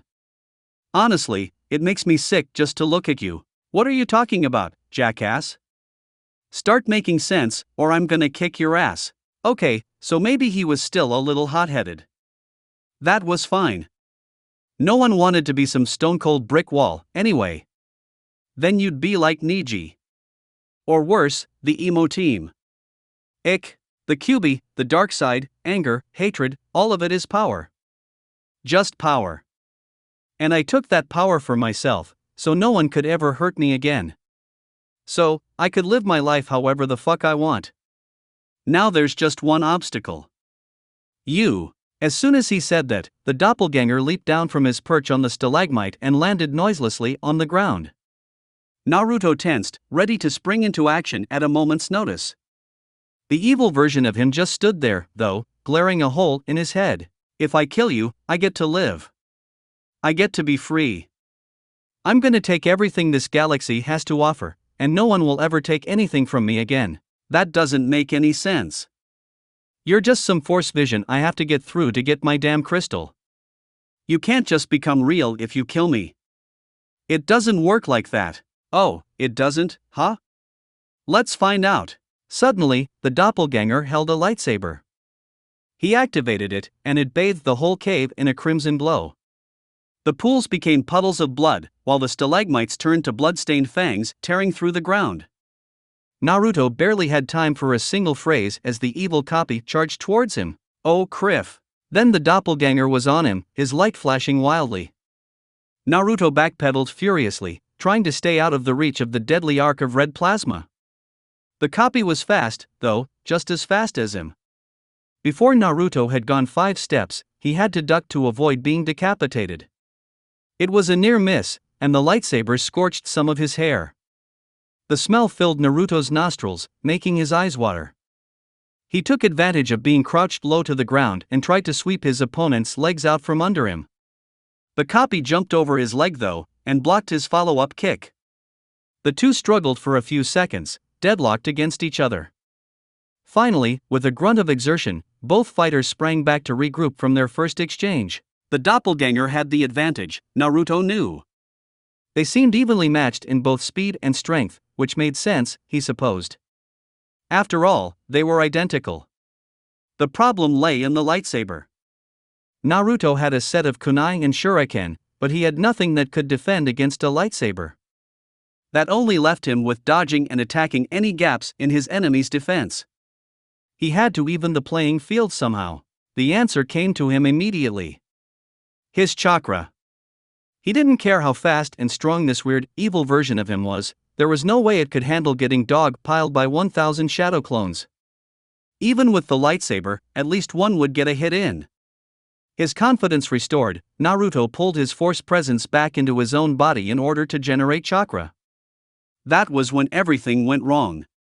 Nothing happened. Nothing happened. The force just wouldn't obey. It resisted all of his attempts to channel it through his cells into a chakra network. He didn't understand. This had never happened before. It was always easy to switch to using chakra, way easier than going the other way. Something was keeping him from using chakra. Double criff. Naruto felt a pit of dread curdle in his stomach. He nearly panicked. Not being able to use chakra was like having his lungs removed or his eyes gouged out. It was a nightmare right up there with the Kyuubi taking him over. He would have broken down and had an epic freak out, but the sight of a red lightsaber stabbing towards his heart proved to be a highly effective distraction. His self-preservation instincts hijacked his gibbering brain, took a quick stock of the situation, and leaned hard on the lever marked jump. Jump Naruto did. He practically left an after-image of himself from leaving the ground so fast. He shot up so high that he had to twist in midair and rebound off the ceiling, or else he would have cracked his head open. Still acting more or less on instinct, Naruto pushed off of the ceiling and launched himself back towards his opponent, his fist cocked back to deliver a devastating blow. The doppelganger tried to dodge, but Naruto was traveling too fast. His punch caught the evil twin on the shoulder and sent him spinning like a top. He landed on his feet though, and wasted no time in charging at Naruto once again. Naruto soon found himself right back where he had started, dodging vicious swings from the red blade, each one meant to kill him. As he dodged, his mind raced, and he desperately tried to think of a way out of his predicament. Come on, come on. Think, damn it. What do I do? He flung a handful of shuriken at his attacker to buy some time and distance. The doppelganger just slashed them out of the air with his lightsaber. The crimson blade moved so fast that, for a moment, it became a solid wall of ruby energy. Naruto's attack had not been completely in vain, however. Unlike blaster bolts, the shuriken were solid metal, and they melted or vaporized rather than being deflected. Naruto heard a scream of pain from behind him and risked a backwards glance. It seemed some of the molten steel had splashed onto his copy's face. Arf! The doppelganger screamed. You little shit. That fucking hurt. You're gonna fucking die slowly for that. Naruto ignored the insane howls from behind him. Instead, he concentrated on his training, trying to devise a strategy. Okay, what was it Jiraiya-sensei is always saying? Analyze my opponents and search for weaknesses? Let's try that. It's better than playing dodge the lightsaber until he cuts me in half. With that in mind, Naruto began a deadly dance with the murderous lookalike. He spent most of his time dodging wild slashes and thrusts, often by very uncomfortable margins. He had to stay close enough to get a good look at how the doppelganger moved, and that meant flirting with painful dismemberment far more often than he would have liked. It wasn't all just dodging, though. Whenever an opportunity presented itself, Naruto would go on the offensive. The clone drove him back quickly each time, but Naruto still landed a fair few blows. Sadly, none of them seemed to do more than win the enraged doppelganger, driving him to ever greater heights of fury. Overall, they seemed fairly evenly matched. As the fight went on, however, Naruto noticed a pattern. The doppelganger was sloppy. There was no other word for it. Sure, his attacks were fast, strong, and brutal, but they had no proper form. There was never a proper sequence, never a feint or a trap, not even a single attempt at strategy. It was all just random slashes and thrusts, with no effort given to defense. Naruto had actually landed far more blows than his enemy, taking advantage of massive holes in the copy's defenses. The evil bastard just seemed to soak them up and push on, relentless in his quest to kill Naruto. Another thing Naruto noticed was how much the doppelganger relied on his lightsaber. He only ever attacked with his weapon, never with his hands or feet. Even when Naruto moved in to deliver his own hits, the copy would use his lightsaber to try to block the incoming blows. He never tried to dodge or defend himself with his bare hands, even when it would have been far better to do so. Despite how much he relied on the weapon, it seemed ill-suited for him. He was constantly adjusting his grip, as if he couldn't find a comfortable place for his hands. The hilt slipped back and forth as he swung, a sure sign of a poor match between blade and wielder. With those observations, Naruto put together a plan. He could see how to beat this guy. The only problem was how to do it without dying. Even with all of his obvious weaknesses, the doppelganger still held the advantage. With such a superior weapon, all it would take was one mistake on Naruto's part and he would be lying on the ground in pieces. Well, I'll get nowhere if I don't try, Naruto thought. Step 1, tire him out. Something else Naruto had noticed was that the copy was, in fact, getting tired. He didn't know how that was possible, since he was still sure that it was just a force vision, but it didn't matter in the end. The animalistic creep had a stamina limit, so Naruto would force him to reach it. He sank as deeply into the force as he could. Surprisingly, connecting to the force was easier here than he had ever felt. It was almost as if something was trying to drag his force presence into the larger world, encouraging him to delve into the flow. Naruto did not know what to make of it, but he wasn't about to look a gift horse in the mouth. With chakra out of his reach, which was something he really didn't want to think about, he would take any advantage he could get. With his deepening connection to the force, Naruto's precognition played a telling role in the fight. He just knew when and where the copy would attack, which made dodging far less perilous. It was like what he imagined having both a Byakugan and a Sharingan at the same time would be like, near total awareness coupled with a glimpse into the future. He pushed his limits more and more as time went on. When the doppelganger went in for a thrust, Naruto slid directly beneath it, leaving only the slimmest of margins between his head and the humming blade. Before the doppelganger could react, he snapped off a kick straight up into his solar plexus. The red-eyed bastard doubled over as all the air left his lungs in an instant. Naruto jumped to his feet and slammed his knee straight into the copy's face. He heard a crunch of bone and cartilage, and felt the doppelganger's nose break. The evil maniac wheezed in pain, unable to find the breath to scream. Blood and snot dropped down his face as he glared at Naruto. He wasn't out of the fight just yet, though. With a murderous roar, he launched himself at Naruto, slashing with furious abandon. His pain and anger seemed to give him even more fuel, as his speed had increased markedly. Even with his newly enhanced precognition, Naruto still had to push himself to his limits to stay alive. His clothes picked up several new scorch marks from near misses with the lightsaber. The new speed had a cost, though. For all that he was pushing Naruto back, the doppelganger was leaving even more openings than before. He had abandoned even the barest presence of defending himself, instead giving everything he had to an overwhelming offense. Naruto took full advantage of the slew of opportunities and landed as many hits as he could manage. A downward slash, dodge left, 2 punches to the ribs. A cut to the waist, jump over, flying knee to the face. A rising slice, slip right, kick to the stomach. On it went, with Naruto landing more and more hits on his opponent. The evil copy was tough, but even he couldn't last forever under such an assault. Slowly but surely, he began to flag. His breathing became ragged. His attacks grew slower and clumsier. Sweat poured off of him. Naruto, on the other hand, was still relatively fresh. They had both been working just as hard, but Naruto hadn't been taking a beating the whole time. Well, that's step 1 completed, Naruto thought when he judged his enemy was sufficiently exhausted. Damn him, he's tough. He took most of those hits like they were nothing. Still, it's time for step 2. Make him mad. Or madder at least.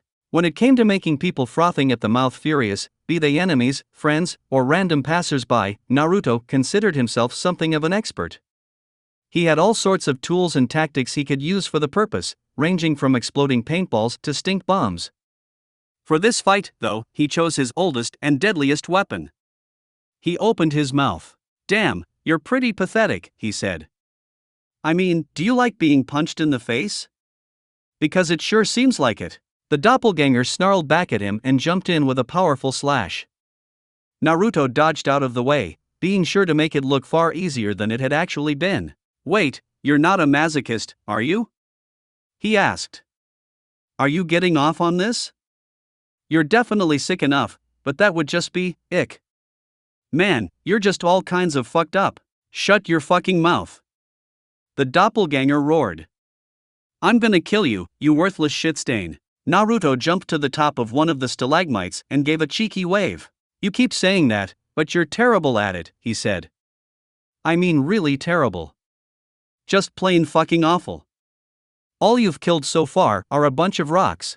The doppelganger made to cut Naruto in half vertically. The former shinobi flipped over his head and landed delicately on one of the other spires. The one he had just vacated fell to the floor in 2 pieces, having been neatly bifurcated by the vicious strike. In the confined space of the cave, the boom was deafening.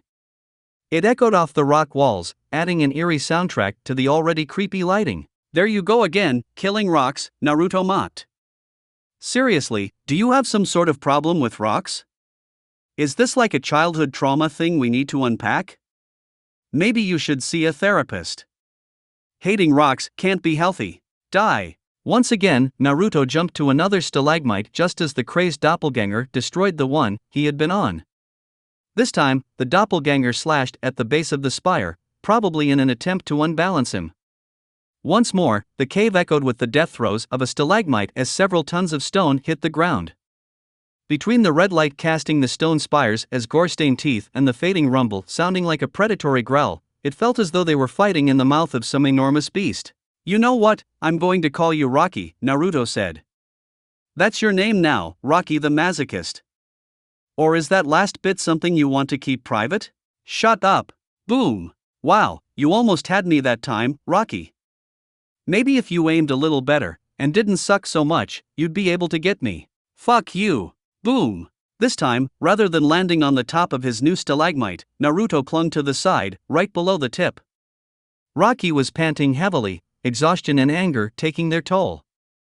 It was clear from the look in his eyes that he had lost any grip he once had on sanity. His rage and bloodlust had completely consumed him. Naruto smirked as he beheld his work with satisfaction. "One more push ought to do it. Rocky, you are way too hot-headed," he said, adopting the tone of a condescending teacher. "And that's coming from me. You definitely need to cool off." As he spoke, Naruto used the force to splash the water from one of the pools right into Rocky's face. Controlling fluids was harder than solids, but creating a simple wave was easy enough. The ice-cold water seemed to briefly stun the now soaking wet Rocky. He just stood silently for a second, as if frozen him solid. Then his head jerked up to look at Naruto. "Grappa," he roared. The last threads of his sanity had snapped. He leaped at Naruto, his lightsaber cocked back to deliver a deadly horizontal slash right to Naruto's neck. The surrounding force boiled with blind anger and animal rage. Got you, Naruto thought, as he spun to the other side of the stalagmite. Just as with all the previous times, Naruto dodged the incoming attack. This time, however, he didn't leap straight to another perch. Instead, he flipped straight up, while maintaining a grip near the top of the stalagmite. The lightsaber passed just a few inches below his fingers, cleaving straight through the entire width of the stone spire in an instant. Suddenly, the rock Naruto was holding wasn't connected to the rest of the stalagmite. As soon as he felt the tip of the stalagmite come free, Naruto kicked his legs down to rotate in the air. As he turned, he kept his grip on the pointed rock and lifted off the rest of the spire. He continued the motion until he was once more right side up. With the additional weight of the rock he was holding, his movement was slow, but Rocky was exhausted, battered, and blinded by rage. The violent doppelganger didn't even try to dodge. He was oblivious to the threat of Naruto, right above him, holding a sharp rock. Naruto didn't hesitate, and drove his impromptu weapon down into Rocky's shoulder as hard as he could.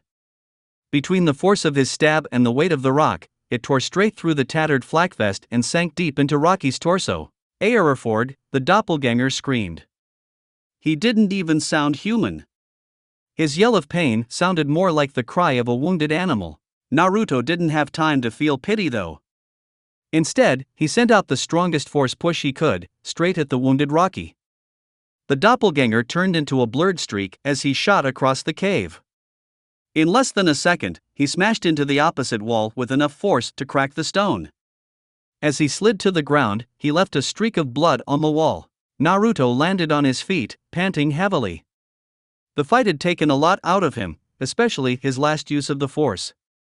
His technique still wasn't great, and he wasted a lot of energy when he used the force like that. Still, he forced himself to check on Rocky to make sure he was defeated. The last thing he needed was to be taken down because he dropped his guard. He relaxed when he saw the state the doppelganger was in, though. Rocky had blood pouring from both his shoulder and his mouth. His face was a blood-smeared mess, his nose smashed almost flat, and his eyes nearly swollen shut. His right arm was lying limp and useless, as the improvised knife had clearly severed some nerves. The rest of his limbs moved feebly, but he clearly could not stand. When he looked at Naruto, the madness had vanished from his eyes, leaving only bitter hatred and resignation. "What are you waiting for?" he wheezed. Blood sprayed out of his mouth with every word. "Finish it. Kill me." Naruto looked at him for a long moment, his face expressionless. After a minute, he shook his head. "No," he said. "I'm not going to do that." Rocky's eyes widened in shock before he growled weakly. "Bastard, don't mock me. Just do it." Naruto shook his head again. "No. It's not the Jedi way. You fucking stupid piece of shit." "I should, just fucking." Rocky swore violently. He raged as best he could before his tirade dissolved into a fit of wet coughing. When he had recovered, he glared at Naruto with contempt. "Don't kid yourself with that Jedi bullshit," he wheezed. "I know better. After all, you and I are the same Pradesh. I am nothing like you," Naruto shouted. Rocky didn't reply, and just smirked at his outburst. Naruto took a deep, calming breath. "I am not like you," he repeated, though this time his tone was calm. "Maybe once I could have turned into you. Hell, maybe I still could.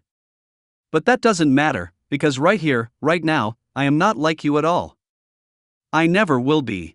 The two just stared at each other for a few minutes, one in anger and the other with caution. Finally, after the silence had long since become uncomfortable, Naruto made to turn away. Just as he did, though, he heard Rocky begin to speak. "How remarkable. You truly are as foolish as you appear." Naruto turned back around in a flash. Whatever was speaking, it certainly didn't sound like Rocky had. Indeed, it didn't sound like anyone or anything that Naruto had ever heard before.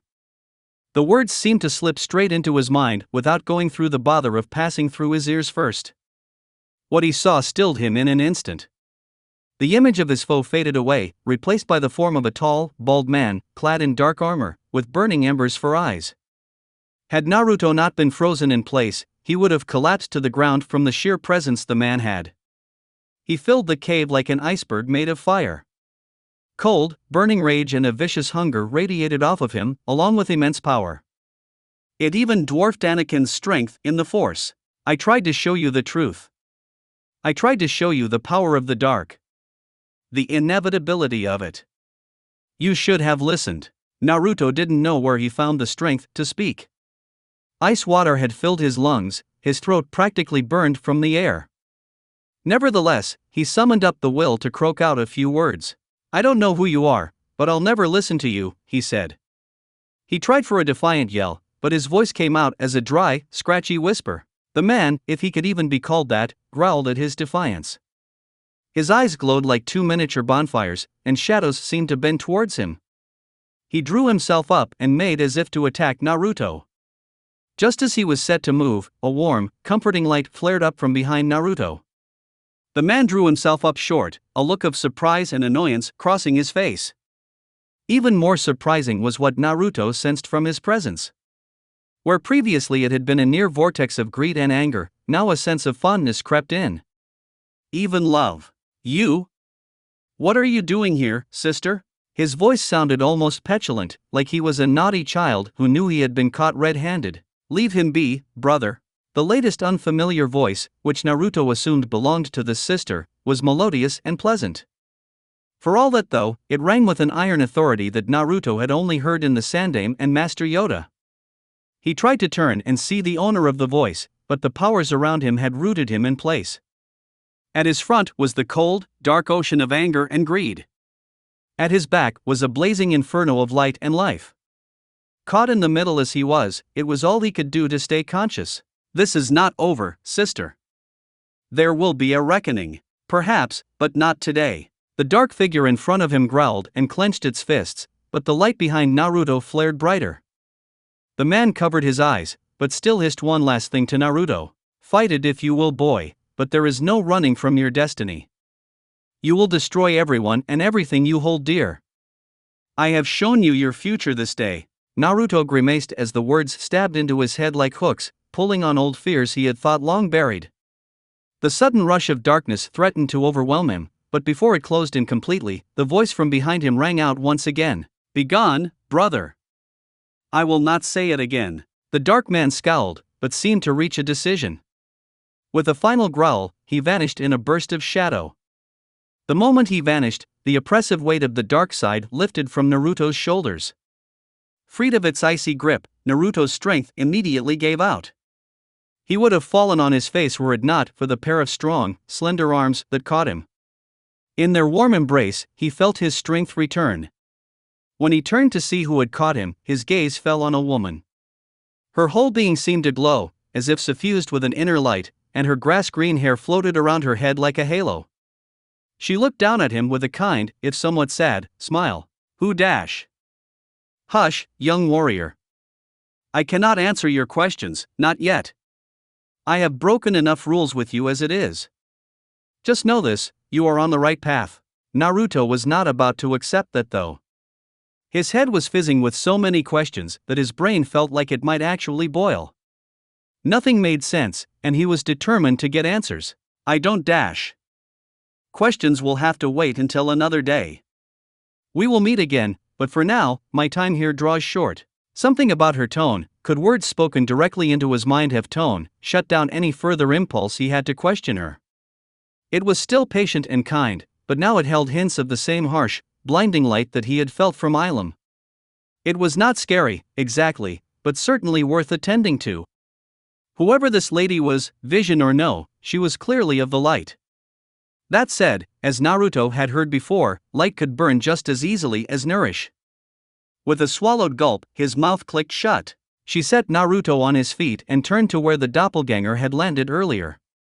With an ethereal, otherworldly grace that Naruto found almost difficult to look at, he walked over and picked something up off the ground. When she moved back to him, Naruto saw it was a lightsaber. The same lightsaber, in fact, that his twisted copy had wielded against him. She held it out to him with an encouraging nod. Take this. You will need it for what lies ahead. Thanks, but no thanks, he said, his voice wary. Naruto wasn't sure what was going on anymore, but he did not want to accidentally offend the nice lady who radiated more power than the whole Jedi High Council combined. At the same time, he was not eager to use anything that had belonged to that monster. "I'm gonna build my own." The woman shook her head and laughed, high and clear and bright. Before Naruto could ask what was so funny, she pressed the lightsaber into his hands. "Dear child, what do you think you have been doing this whole time?" With that, she gave him one last smile, and then gently poked him on the forehead. As she did, he felt everything around him recede into the distance. His vision dimmed, and the last thing he saw was the mysterious woman looking at him. "You did well." With those last words, everything faded into darkness, and consciousness left him entirely. Chapter 19. Naruto opened his eyes to find himself kneeling in the same cave he had just fought in. The first thing he noticed was that the force felt different. It was as though something had been tugging at his presence, and had now stopped. The remarkable ease he had experienced in connecting to the force earlier had vanished. For a moment he was disappointed, until something occurred to him. If the force is back to normal, then maybe. Tentatively, Naruto tried to draw his force presence back into his body and mix it with his physical energy. He was nervous about what might happen if it failed again. The thought of living without chakra was enough to send cold shivers running up his spine. To his immense relief, his chakra formed exactly as it usually did. He sagged as that weight lifted from his shoulders. The first time he could not make chakra had been one of the most terrifying experiences of his entire life. Had he not been in such a serious fight, he probably would have broken down and cried. As it was, he reveled in the old, familiar feel of his chakra before reconnecting to the force. A quick glance around the cave gave him some idea of what had happened. The stalagmites were all intact, and there was no blood splattered on the floor or the walls. Everything was exactly as it had been before Rocky had shown up. The only difference was that he could now see several tunnels leading out of the round cavern. Clearly, no epic battle had taken place here. Additionally, his mask was back on his face, and his kunai pouch was back on his leg. It must have all been some sort of force vision, he thought. That's probably why I couldn't make any chakra. The force nexus in the cave wouldn't let me. I wonder who those weirdos at the end were though. They didn't seem like the rest of the vision. At the thought of the force nexus, he remembered why he was in the cave in the first place. He looked down and saw that he was holding a lightsaber. Not just any lightsaber, but the same lightsaber that Rocky had tossed to him right before he had blacked out. The hilt was a little under 30 centimeters long. It was mostly made of a copper duranium alloy, with thin, raised bands spiraling down its length. They formed a slightly ridged, ergonomic grip for his hands. Towards the base of the hilt, the two strands of durasteel merged into one, and together, they formed the Uzumaki clan symbol on the butt of the weapon. He had carved the activator switch with the symbol of Konoha, just like his forehead protector. It tapered slightly towards the emitter, lending a sleek, flowing look. The dials that controlled the blade's length and power settings were recessed slightly into the handle, out of the way of his hands. The crown jewel of the lightsaber, though, were the carvings on the hilt. They began directly below the emitter, and spiraled down the hilt, following the ridges. The first was a snarling fox with 9 tails. After that was an empty swing, then a wrinkled monkey-eating fish with a small companion. A Konoha headband was next, followed by an image of a dog corralling 3 young puppies as they snapped at each other. Next was a bridge, and a monolithic sword placed above 2 graves. Then there were the same 3 puppies from before, but now grown somewhat and fighting a snake. Following that, there was an old toad writing a book, then a fox fighting a tanuki. From there, a snake biting a monkey even as the monkey strangled the snake. Then the same snake, only this time it was fighting a slug and a toad. After that was a sword made of lightning, and then a snowflake melting into a flower. Then the snake from before appeared again, this time with one of the young dogs in its mouth. Next was a young toad battling the dog, with a lightning bolt piercing its chest. After that was an image of the older toad walking with the younger toad on his back. On and on the carvings went. The 2 toads both weeping around a fire, them standing in a ruined village, them fighting monsters with 2 sword-wielding allies at their backs. Next, the 2 toads stood before the Jedi temple, and then within it, now clothed in Jedi robes. Following that was an image of the smaller toad falling through the air with a cat and a young girl. The next section of the mural showed the three companions as they battled monsters, climbed out of a pit, and rescued a group of prisoners from their chains. Finally, the last carving showed the two toads standing side by side, each now holding a sword. Each carving was tiny, though highly detailed, and together they wove around the hilt like a tapestry. Less than a third of the hilt was engraved, however, with plenty of room left for future carvings. Naruto smiled as he looked at the mural of his life, now etched on his new weapon. All told, the lightsaber was beautiful. It was also clearly his. Even leaving aside the memories he had etched onto the hilt, Naruto could feel the connection he had with the lightsaber. He could feel his crystal buried within it, pulsing like a tiny heart. He could also, strangely enough, remember building it. Even though he had been in the midst of a vision, he had also been assembling his lightsaber, and the memories were there. He recalled finding the crystal at the peak of one of the stalagmites. He recalled carefully using the force to arrange all the components before slotting them all together with micrometric precision. He even recalled letting the force guide him as he engraved the story of who he was onto the hilt, its guidance granting him far greater artistic skill than he normally possessed. It was altogether similar to the way his clones gave him memories. While strange, he didn't want to dwell on it. He had something more important to do. As held his new lightsaber out in front of him, he thumbed the activator. Snap hiss. Whoa! A meter-long shaft of bright orange plasma burst from the emitter and lit the whole cave like a sunrise. The orange light especially reflected off of the copper in the hilt, making it practically glow. The effect was enhanced as the engravings lit up with the same brilliant orange glow as the blade. Altogether, it made it appear as if he were wielding a shaft of pure sunset light. Naruto swiftly adjusted the length down to better suit his height. Once he was satisfied, he gave the blade a few practice swings before running through a brief kata. When he had finished, there was only one thing he could think of. It's perfect. After he spent a few more minutes getting a feel for his saber, Naruto somewhat reluctantly deactivated it. He blinked a few times as his eyes adjusted to the sudden gloom. Without the warm light his blade cast, the cave looked cold and lifeless. Even deactivated, he could still feel the comforting glow of his crystal in his mind. Now that he had one of his own, Naruto finally understood why the Jedi were so dead set against labeling their lightsabers as mere weapons. Naruto had carried plenty of weapons in his life. The word didn't even begin to encompass what his lightsaber was to him. Everything about it just belonged, as if it were filling a slot in his life he had never known was empty. The hardships he had gone through to get it only made it more significant. As he reflected on his visions, his thoughts soured. The second one had been bad enough, but it was the first one that he found truly troubling. Hearing his friends say such cruel things, even if it hadn't truly been them, was incredibly painful. It reminded him of his childhood, when only Hokage Gigi and Old Man Tucci had had any kind words for him. Stop it, he told himself. It wasn't really them. It was just a vision. It wasn't real. It wasn't. Even so, he couldn't get the thought out of his head. What if they had been telling the truth? What if Orochimaru really had taken over Sasuke's body? It wasn't like it was completely implausible. Even if they had been visions, what if they had been telling him what had really happened? No. I won't believe that.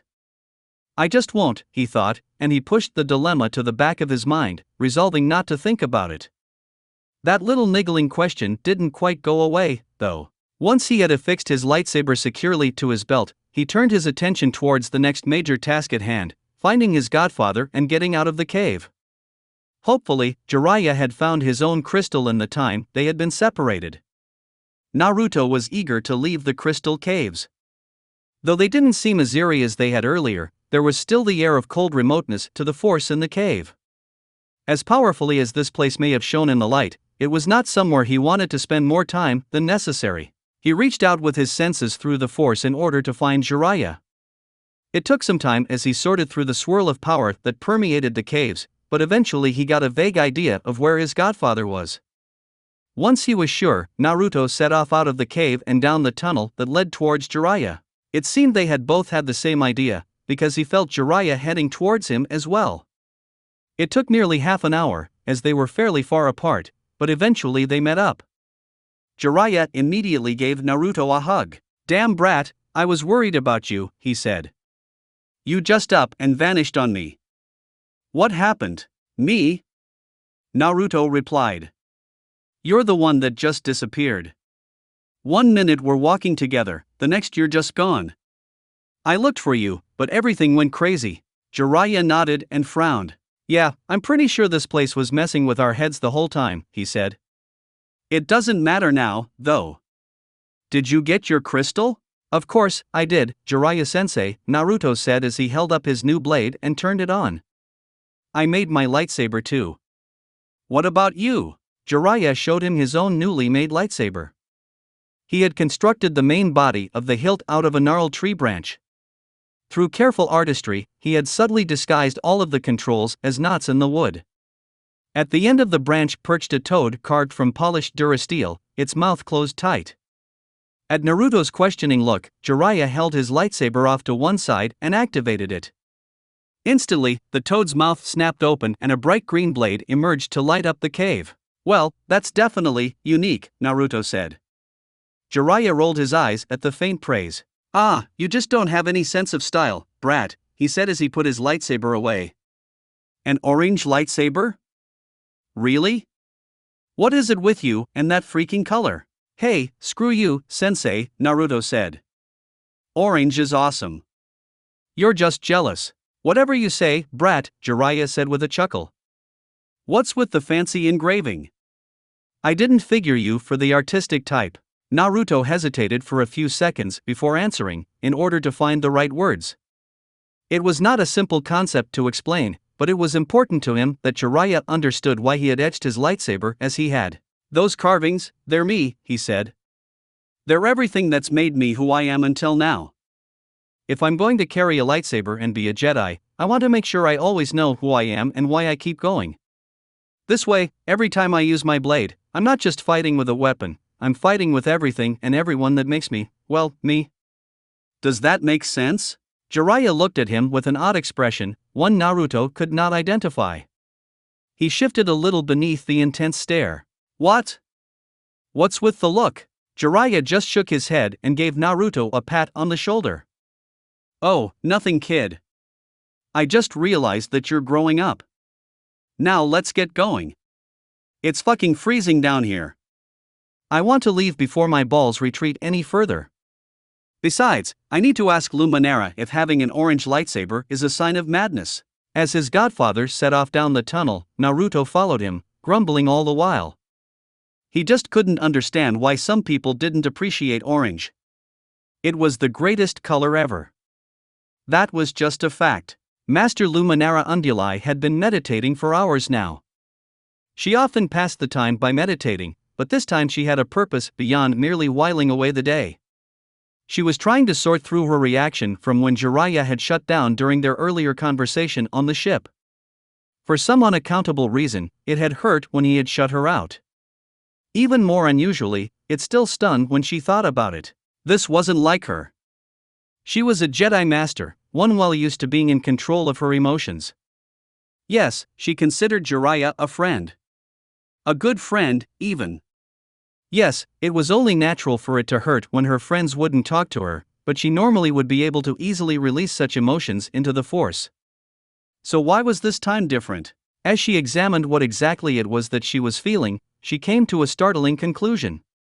It wasn't just Jiraiya's reticence that she found painful. It was the look she had seen in his eyes as he had ended their talk. Right before the mask of lazy indifference slid back into place, she had seen a flash of pain in his eyes. Pain and grief. Something about seeing him in pain, especially when he looked at her, had stung. Before she could ponder the implications of that, the feel of two people emerging from the depths of the cave pulled her from her meditation. Their Force signatures shone bright and familiar. It appeared Naruto and Jiraiya had both finally passed whatever tests the Force had sent their way. A few minutes later, she saw the wall of ice that covered the exit glow. Steam hissed out in great billowing clouds before freezing into snow in the frigid air. Melt water pooled around the steps and drained into unseen cisterns. As she watched, two figures, each holding lit lightsabers, emerged from the fog. Naruto stepped out first, his signature ice smile in place. She suppressed a smirk at the sight of his orange lightsaber. It was an unusual color, and one she felt suited such an unusual Padawan. Next, her gaze landed on Jiraiya. She noted his lightsaber with its interesting hilt design, but her focus was more drawn to his overall bearing. He seemed lighter, less weighed down than before. The subtle sense of melancholy that had so often permeated his countenance had finally left him. For reasons she didn't fully understand, she felt relieved to see him so unburdened. She was tempted to dismiss the feeling as smacking of attachment, but at the last second, she changed her mind. She tried following Jiraiya's advice, at least this once, to see where it led her. Rather than release her feelings into the Force, she allowed them to rest in her mind, and turned her attention to the two new Padawans who had just cleared the steam and mist. "Congratulations, you two," she said. "I see you've both passed the test." "How was it?" Naruto frowned when he heard her question. "It really sucked, Master Unduli," he said. Jiraiya just nodded in agreement. Luminara laughed a little at their frank answers. Most initiates, upon completing their gathering, would try to impress their guide by trying to find deeper meaning in whatever challenges they had faced. Failing that, they would usually try to downplay their ordeal. It was refreshing to hear such an unvarnished assessment of the Crystal Cave. "Yes, the caves are rarely a pleasant experience," she said. "I encourage you to reflect on what you experienced while in there. The trials you face often have greater significance than you might expect." She noticed Naruto frowning at that, and a look of trepidation appeared in his eyes before he schooled his features.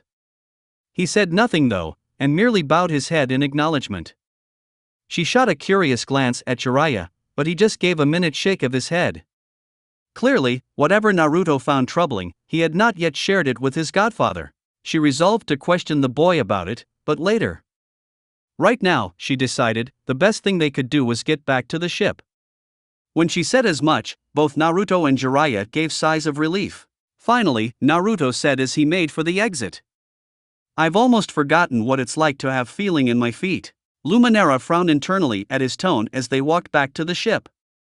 It was superficially cheerful, but beneath that thin veneer, she could detect a disturbing level of turmoil. Whatever he had experienced in the cave had clearly been unsettling. While she would normally question him on it, she didn't want to do so just yet. Luminara felt that, as he was now a Padawan, she should give Naruto the chance to work through this on his own. He had earned at least that much of her trust by now. Nevertheless, she felt an obligation to help him process whatever weighed on him. With an ordinary Padawan, she might recommend meditation, or perhaps a text from the archives that had some bearing on the matter. With Naruto, however, she needed something different, something he would engage with. By the time they had reached the ship, Luminara had decided on her course of action. "Naruto, please come up to the cockpit with me," she said once they had all taken off their cold weather gear. Naruto dutifully followed her to the cockpit, his curiosity crystal clear through the Force. It transformed into cautious excitement when he saw her get in the co-pilot's chair. "Master, are you letting me?" He trailed off. "You do know how to pilot this sort of ship, no?" she asked. Naruto just nodded dumbly as he sat in the pilot's chair. "You may take off and get us into hyperspace," she said. "I'll take over once we reach the Coruscant sector. You're not quite ready for space lanes that are that busy." Even her tacit slight against Naruto's capabilities wasn't enough to quell his good cheer. He ran through the pre-flight checks, scanned the local weather for a clear flight path, and launched. The first sign Luminara had that she may have made a mistake was that Naruto did not immediately angle the ship into an ascent. Instead, once he was 100 or so meters above the ground, he stayed level. The second sign she had was when she saw him dial the inertial dampers down as low as was safely possible. The third, and perhaps most worrying sign, was the undisguised gleam of mischief in his eyes. "Naruto, who was it who taught you to fly again?" she asked, dreading the answer. "Anakin did," Master Naruto answered. Luminara's eyes widened, but it was too late. Naruto gunned the engines and took the shuttle from level flight to a vertical climb more or less instantly. All Luminara could do was brace herself against her seat as she felt her skin try to peel off her skull. She distantly heard a startled yelp that sounded a lot like Jiraiya, followed by a crash and lots of swearing. She was too busy feeling her stomach drop into oblivion to pay him much mind, though. All the while, Naruto was laughing and whooping like a maniac. Finally, after what felt like about 10 years of vertical acceleration, Luminara felt the ship settle into a constant speed. She glanced out the viewport and saw that they had cleared the planet's atmosphere. She also saw her own reflection, which looked a little greener than normal. She frowned at Naruto, who somehow contrived to look as innocent as a child. Specifically, a child that was trying to look innocent. Still, something behind that facade spoke to such pure, unbridled joy that she couldn't find it in herself to scold him. She settled for shaking her head disapprovingly. "Well, I see Skywalker has passed on his penchant for aerial lunacy to you," she said. "Please refrain from any more stunts like that. I'm not sure the ship could take them." "Yes, Master," Naruto said, suitably mollified. He dialed the inertial dampers back to 100% and began plotting a course for their first hyperspace jump. Once she was sure that he would not send them crashing into a star at 2,000 times the speed of light, Luminara stood up and made to leave. Naruto would work through his issues best while alone with his thoughts, and she needed to talk to Jiraiya. And also make sure he was still alive. Jiraiya had survived Naruto's enthusiastic takeoff, though he swore his head had left a dent in the bulkhead. His irritation at being tossed around the ship like a rag doll was short-lived, however, as he agreed with Luminara's reasons for letting Naruto fly the ship. Though he couldn't tell her exactly what was troubling his godson, he figured that letting him spend some time mulling it over was probably for the best. It had been several hours since they entered hyperspace, and Jiraiya had spent most of that time talking with Luminara. After the rather trying day he had had in the cave, it felt nice to simply relax with a friend. "You seem different," she noted. "Less troubled." Jiraiya nodded. "I let something go that I don't need to carry anymore, and I've accepted something that I've been denying for far too long." "Oh?" Luminara gestured, inviting him to continue. Jiraiya paused and tried to order his thoughts. He wasn't ready to talk about letting go of Tsunade just yet, especially not to Luminara. At the same time, he wasn't about to shut her out entirely. "I let go of my past, you might say, or at least a part of it that was weighing me down," he said. "I also accepted that I am a failure." Luminara blinked in shock. She looked at him with concern. "Jiraiya, what do you mean?" she asked. "You aren't a failure. Look at what dash." Jiraiya raised a hand to pause her. "I should have put that better," he said. "What I meant was I have accepted that my failures in the past don't matter. I will not be limited by them. I've let them define me for decades now, but no more." Luminara nodded as he spoke. "I'm happy to hear that," she said with a small smile. Jiraiya smiled back. They sat there for a few seconds, just enjoying each other's company, before his smile turned into a sly smirk. "So, what about you?" he asked. Luminara glanced up in surprise. "What about me?" "I'm not the only one who's acting different," he said. "Ever since we got to the ship, you've been more open. Less reserved. I've seen you smile more in the past few hours than I usually do in a week. Hell, you even laughed out loud a little bit ago. What's up?" Now it was Luminara's turn to pause and collect her thoughts. Jiraiya just sat patiently and waited. He knew he could be almost unreasonably private, but there were times when Luminara could give him a run for his money in that department. If he was going to get an insight into what was going on in her head, then he was perfectly willing to wait for it. Soon enough, his patience paid dividends. "I have decided to give your approach to emotions a try," she said. "I have been allowing myself to experience some of my more positive emotions rather than dismissing them or releasing them into the force." Jiraiya felt his jaw drop. This was perhaps the last thing he had expected of her. Despite her continued willingness to hear him out on his philosophy, Luminara had always struck him as being incredibly reserved, even for a Jedi Master. Sure, she had a dry wit, and even a decent, if subtle, sense of humor, but to hear her openly say she was embracing her emotions was like hearing Naruto swear off ramen. He would have guessed that Obi-Wan or even Pielo-kun would give his way a try before her.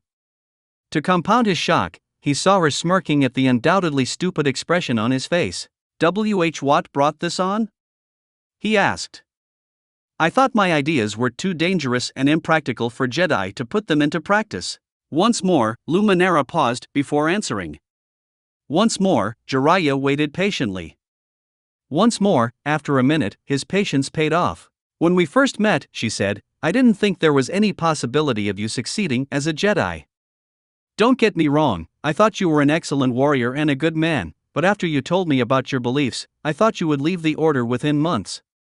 That it would be impossible for you to be a Jedi. So, what changed your mind? He asked. He wasn't mad at her. He had actually considered leaving the Order several times in those early months. If it hadn't been for Naruto, he probably would have. It started after I helped you rescue Naruto and Ahsoka from those Black Sun slavers, she said. When Naruto used the Force to shield Ahsoka, he fueled his actions with emotions, and yet they did not corrupt him. Instead, they lent him a power I have never seen before in one so young. Don't let him hear you say that, Jiraiya said. His ego needs no more inflation. Luminara smirked at his joke before becoming serious again. After that, despite what I had expected, you didn't leave the Order, she said. Instead, you stayed, you taught us a whole new way of using the Force, and now you've passed the trials of Ilum and built your own lightsaber. All while drawing strength from your emotions rather than being hindered by them. I've decided to see if perhaps you might have a point after all. Jiraiya thought about what she had said for a minute and then grinned broadly. He laughed and pointed a thumb at himself. So, what you're saying is that my sheer awesomeness brought you around, he said. Luminara just gave him a deadpan stare. Then again, perhaps I was wrong, and you are merely a buffoon, she said. Jiraiya just snorted. Of course, I'm a buffoon. It's part of my immense personal charm, he said, and Luminara rolled her eyes. Does it trouble you to constantly aim for humor and yet miss so dramatically? She quipped. Nah, I'm used to it, Jiraiya said, waving off her playful insult. But in all seriousness, I'm happy to hear that you're giving my way a try. It's not the easiest thing in the world, but I think it beats the hell out of trying to be completely detached.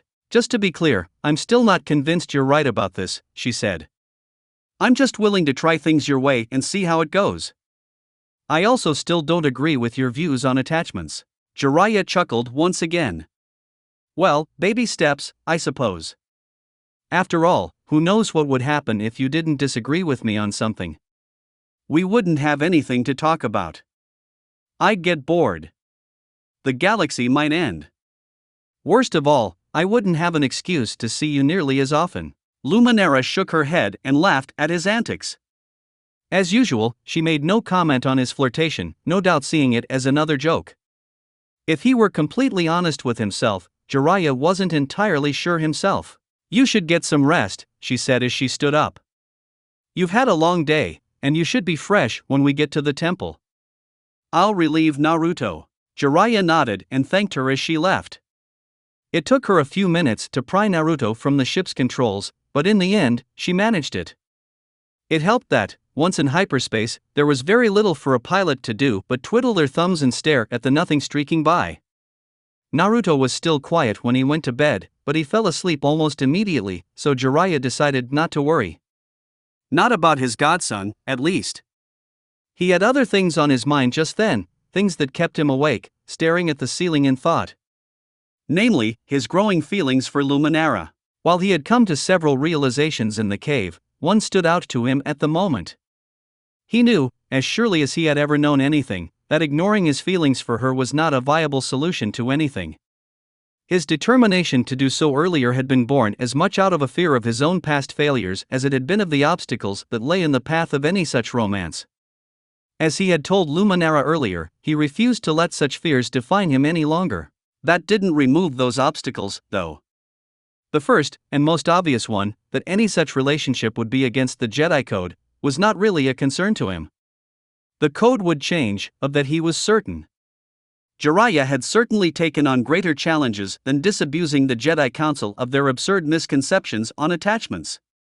He was already making progress on that front, glacial though it was. Such progress would only become easier as he rose in the ranks and proved that he wasn't some fluke or madman. Even if he somehow failed to change their minds, he was hardly opposed to the idea of going behind their backs on this particular. If anything, the thought of a secret, forbidden relationship appealed to the writer within him. It was a romantic drama at its finest. Of far greater import were Luminara's own views on the subject. First and foremost, she, unlike him, gave significant weight to those parts of the Jedi Code. True, she was trying to experience her emotions now, and that gave him hope, but she was still against detachment. Even if she came around fully to his way of thinking, there was still no guarantee that she would share his feelings. Hell, he didn't even know what his feelings were exactly. All he knew was that the last woman he had felt this way for had been Tsunade, almost 40 years ago, when they first became teammates. He remembered how that had gone. Still, I'd better not kid myself, he thought. There's only one thing to do. He would get both her and the rest of the Jedi to pull the sticks out of their collective asses, and then he would woo her with all the passion and romance he had within his soul. If she didn't return his affection, then he stood by what he had said to that Nadeshiko Kunoichi all those years ago. He would devote himself to her happiness, no matter if that happiness involved loving him. For now though, one step at a time, he thought as he finally drifted off. And my next step is becoming a Jedi. I wonder who my master will be. And Naruto's? Whoever takes him on will be on for one hell of a ride. For Naruto, it was a relief when they finally arrived at Coruscant. Sure, he complained about Master Luminara not letting him pilot the ship to the temple, but it was mostly for show. Even his self-confidence was not up to the task of deluding him into believing he could handle Coruscant's legendary traffic. Mostly, he was just eager to report to the council. He had questions he needed to ask, and they were the only ones who he thought might have answers. Unfortunately for him, answers would have to wait. As soon as the ship docked at the temple, Luminara received a communique from the council. Several of its members, including Master Yoda, had responded to a request to mediate a treaty dispute with the Hapes cluster, and would likely not be back for several days. Despite his disappointment at the delay, Naruto giggled a bit to see a few remnants of his prank still adorning the walls. It seemed the cleaning droids hadn't gotten it all yet. Laugh it up, brat, Jiraiya said. My room had better not still be doubling as a traffic alert. It's odd that the cleaning droids haven't removed this all yet, Luminara commented. Naruto just smirked behind his mask. I know. It's almost as if someone sliced the droids and programmed them to ignore certain colors of paint, he said, his voice deadpan. I wonder who could have done that. Luminara scolded him for slicing the droids, but her heart did not seem to be in it. Naruto almost would have believed that she was trying to contain her amusement at the situation, but that was impossible. This was Master Luminara, a paragon of Jedi reserve and dignity. She would never find a prank funny, even one as genius as one of his. It defied the natural order of things. Still, she was a bit different on the trip back, Naruto thought. She seemed less stuffy. I think she might even have smiled a few times. Weird. In the end, though, he put it out of his mind. It was nearing time for dinner, he was hungry, and he could already sense Ahsoka in the dining hall. He could always sense her easily, and she him, ever since their time in Coruscant's Undercity. If she was in the dining hall, then that meant that the rest of the clan was probably there, too. He made his excuses to Jiraiya and Luminara and rushed through the halls to get dinner. As he had expected, the rest of the clan was in the dining hall, already eating their food. While they all smiled and waved in greeting, with Ahsoka being especially enthusiastic, that was the extent of their reunion for the moment. Master Liam had long since instilled in them the knowledge that the dining hall was not a place for being loud, and none of them dared risk her displeasure. Ahsoka mouthed later, and he nodded before sitting down to eat. To his surprise, before he was even halfway done with his food, Anakin walked into the dining hall, grabbed a plate, and sat down next to him. While Naruto was not about to pass up an opportunity to eat dinner with his mentor/older brother, as far as he knew, Anakin rarely ate in this dining hall. When he shot him a curious glance, the older boy smirked and leaned in to whisper. So, you built your lightsaber then, he said with a smile, gesturing to the engraved copper and silver cylinder hanging at Naruto's side. I guess miracles really can happen. Naruto snorted in mock derision. What, you thought some silly little visions would stop me? Nah, I figured you would get past the visions. I just thought you would get lost trying to find your way out. Naruto responded with a rude gesture beneath the table, before both of them grinned and laughed.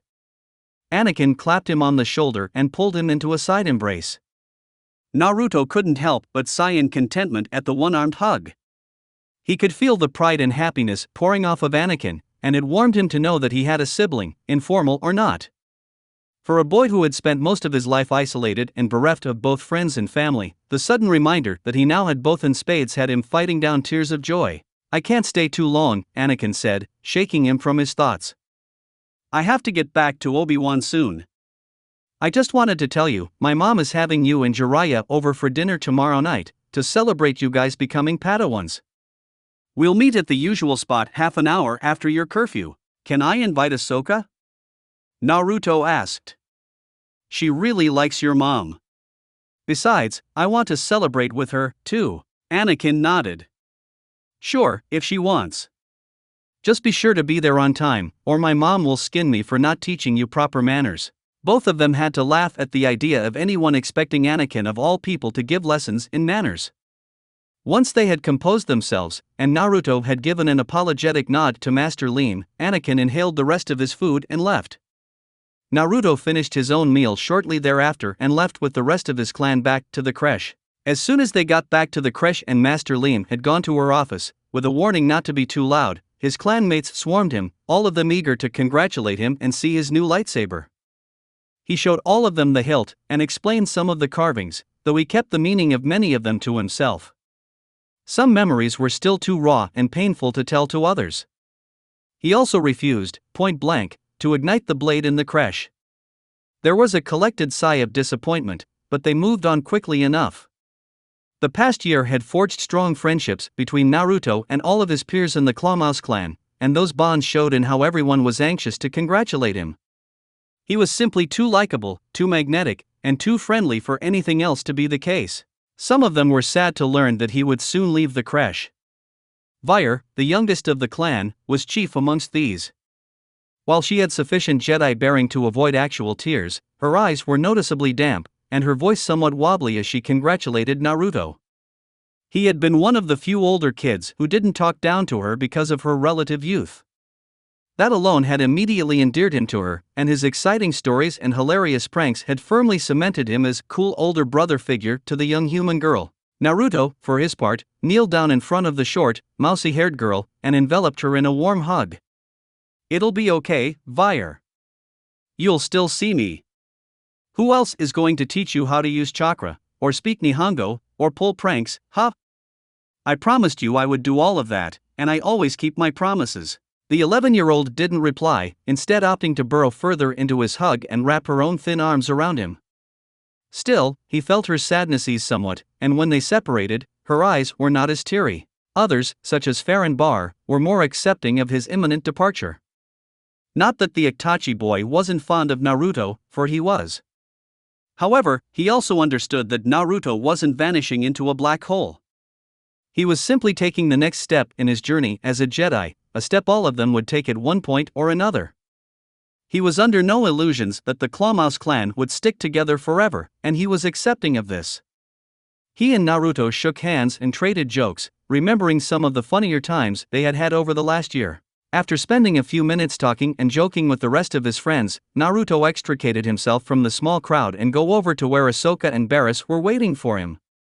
Ahsoka, always the more outgoing of the two, immediately wrapped him in a tight hug, a wide smile on her face. "Congratulations, Naruto," she said. "I knew you would do it." "Thanks, Ahsoka," Naruto said, returning her hug. "So, you get to be the first one of our clans to become a Padawan," Ahsoka said. "Don't think I won't catch up, though. I'm still going to beat you to becoming a master. Wanna bet?" Naruto shot back. Barriss rolled her eyes at the familiar banter between her two best friends. "I'll never understand how you two can be so competitive," she said, before she gave Naruto a small smile. "I am happy for you though, Naruto. It is very impressive to be made a Padawan after only a year at the temple. I don't know if it's ever happened before, aside from Padawan Skywalker, that is." "Thanks, Barriss," Naruto said, before giving her a quick hug as well. She stiffened in surprise for a moment, but quickly returned the embrace. Her Jedi reserve soon reasserted itself, though, and she pulled away after a couple of seconds. She seemed to struggle to find her next words before settling on simplicity. "I will miss you," she said. "Thank you for being my friend." "I'll miss you too," Naruto said. "Both of you. But I'm sure you'll both be Padawans in no time." "Ha! You bet we will," Ahsoka said, determination glowing in her eyes. Barris said nothing, but she nodded firmly. After a few more minutes of small talk, Barris excused herself, saying that she needed to study some more. Naruto offered to lend her a Kagebushin to help, but she politely declined, saying that she did not wish to be a burden. The previous day's events notwithstanding, Barris was loath to ask for or accept help. Naruto protested that it wouldn't be a problem, but she stayed firm. Writing it off as just one of her quirks, Naruto and Ahsoka wished her good luck. You know, it hardly seems real, Ahsoka said after Barris had left. You leaving, I mean. It'll be weird not having you around here. It'll be weird not being around here, Naruto said ruefully, before shaking off his brief melancholy. What are all of you going to do without my awesomeness around? I'm pretty sure we'll manage, Ahsoka said, giggling at her friend's absurdity. I generate plenty of awesomeness by myself, thank you very much. Naruto snorted skeptically, and Ahsoka smacked him on the shoulder. They sat silently for a moment, just enjoying each other's company. Ever since their misadventure in the Undercity, the two of them had been close to inseparable. There was nothing like life-threatening peril for forging strong friendships, and Naruto could say with near total confidence that Ahsoka was the closest friend he had ever had. After a few moments, though, something crossed his mind. Oh hey, I just remembered something, Naruto said, looking around to make sure they weren't being watched. Anakin invited me and Jiraiya to have dinner with his mom to celebrate tomorrow night. Do you want to come?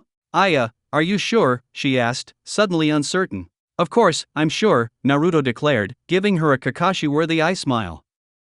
It would mean a lot to me to have you there. You're my best friend.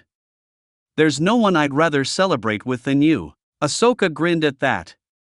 Even after a year of knowing him, she still sometimes found herself caught off guard at how open and warm Naruto could be. He was so earnest and forthright with his feelings, especially with those he considered friends. When he said that there was no one he would rather celebrate with than her, she knew he was telling her the truth.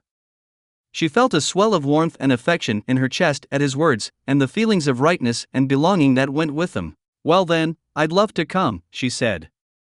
Naruto pumped his fist in the air once, thrilled that she had agreed to go. After sharing the details of where and when they were meeting, he spent the time until curfew enjoying the presence of his friends. While he knew he would soon leave the clan behind, for now he was going to make every second he could spend with them count. When Anakin got back from the dining hall, he found his master sitting on the sofa, apparently meditating.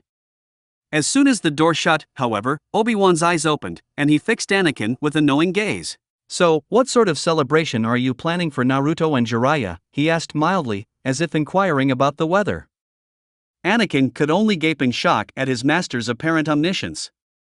He knew there was no way Obi-Wan could have overheard him talking with Naruto. The man hadn't even been in the same part of the temple, much less the same room. How did you dash? Anakin stammered out. How did I know you were planning something with those two? Obi-Wan asked rhetorically. It wasn't hard to work out. I heard that they both returned from Ilum with new lightsabers, which means they are to become Padawans. Seeing as Naruto is your friend, and threw in Jiraiya, I knew that would be important to you, it would be something you would want to celebrate. Finally, when you left for the dining hall, you turned towards the East Hall, where the Clawmouse clan eats. Oh, Anakin said, secretly impressed that his master could deduce so much from so little. We were going to have dinner at my mother's apartment. Knowing Naruto, he'll probably bring Ahsoka too. Ahsoka? Ahsoka Tano. She's one of the other younglings in Naruto's clan, and probably his best friend. They do everything together. I see, Obi-Wan said, his voice still mild. Anakin wasn't sure how to handle this. Obi-Wan had given him implicit permission to do more or less this exact sort of thing several months ago. It had marked a turning point in their relationship, and it had given Anakin a much-needed emotional support in the form of his mother. Acting on impulse, as he so often did, Anakin went with the first thing that came to mind. You could come too, Master, he blurted out suddenly. This, finally, broke the unflappable mask of calm that Obi-Wan wore. Shock spread across his face, and he stared speechless for several seconds. Anakin, I am honored that you would ask me, but it would not be appropriate, Obi-Wan said carefully, after he had regained the powers of speech. This is something to celebrate Naruto and Jiraiya, and I hardly have a place there. "That's nonsense, Master," Anakin protested. "You're the closest thing I have to a father. You always have a place with me and my mom." For the second time in less than a minute, the famously loquacious Obi-Wan found himself speechless. This time, though, it was less from shock and more from a sudden surge of love and affection for the young man standing across from him. While Obi-Wan knew that their relationship had improved significantly over the last 8 months, to have Anakin basically declare that he saw him as part of his family was still immensely touching. "Thank you, Anakin," Obi-Wan said, eventually. "That means a great deal to me. I suppose I could go as well. If only to make sure your poor mother's apartment doesn't get accidentally burned down." Anakin's grin could have lit up the Senate chamber. The next day, after he had completed his daily training routine, Jiraiya found that, for once, he had only one thing on his schedule. Without the daily lessons from Yoda and the others, his only responsibility was the class he taught on how to use chakra. As such, he now found himself in one of the temple's many groups' meditation rooms, overseeing his new students as they practiced generating chakra in their bodies. There were 4 of them, 2 masters and 2 knights. Master Kit Fisto and Master Shak Ti sat in the rear, while Obi-Wan Kenobi and Quinlan Vos sat in front. Luminara was also normally a part of the group, but she had been caught in a Senate meeting and was running late. He idly wondered if she had heard anything more about when the council would get back to Coruscant.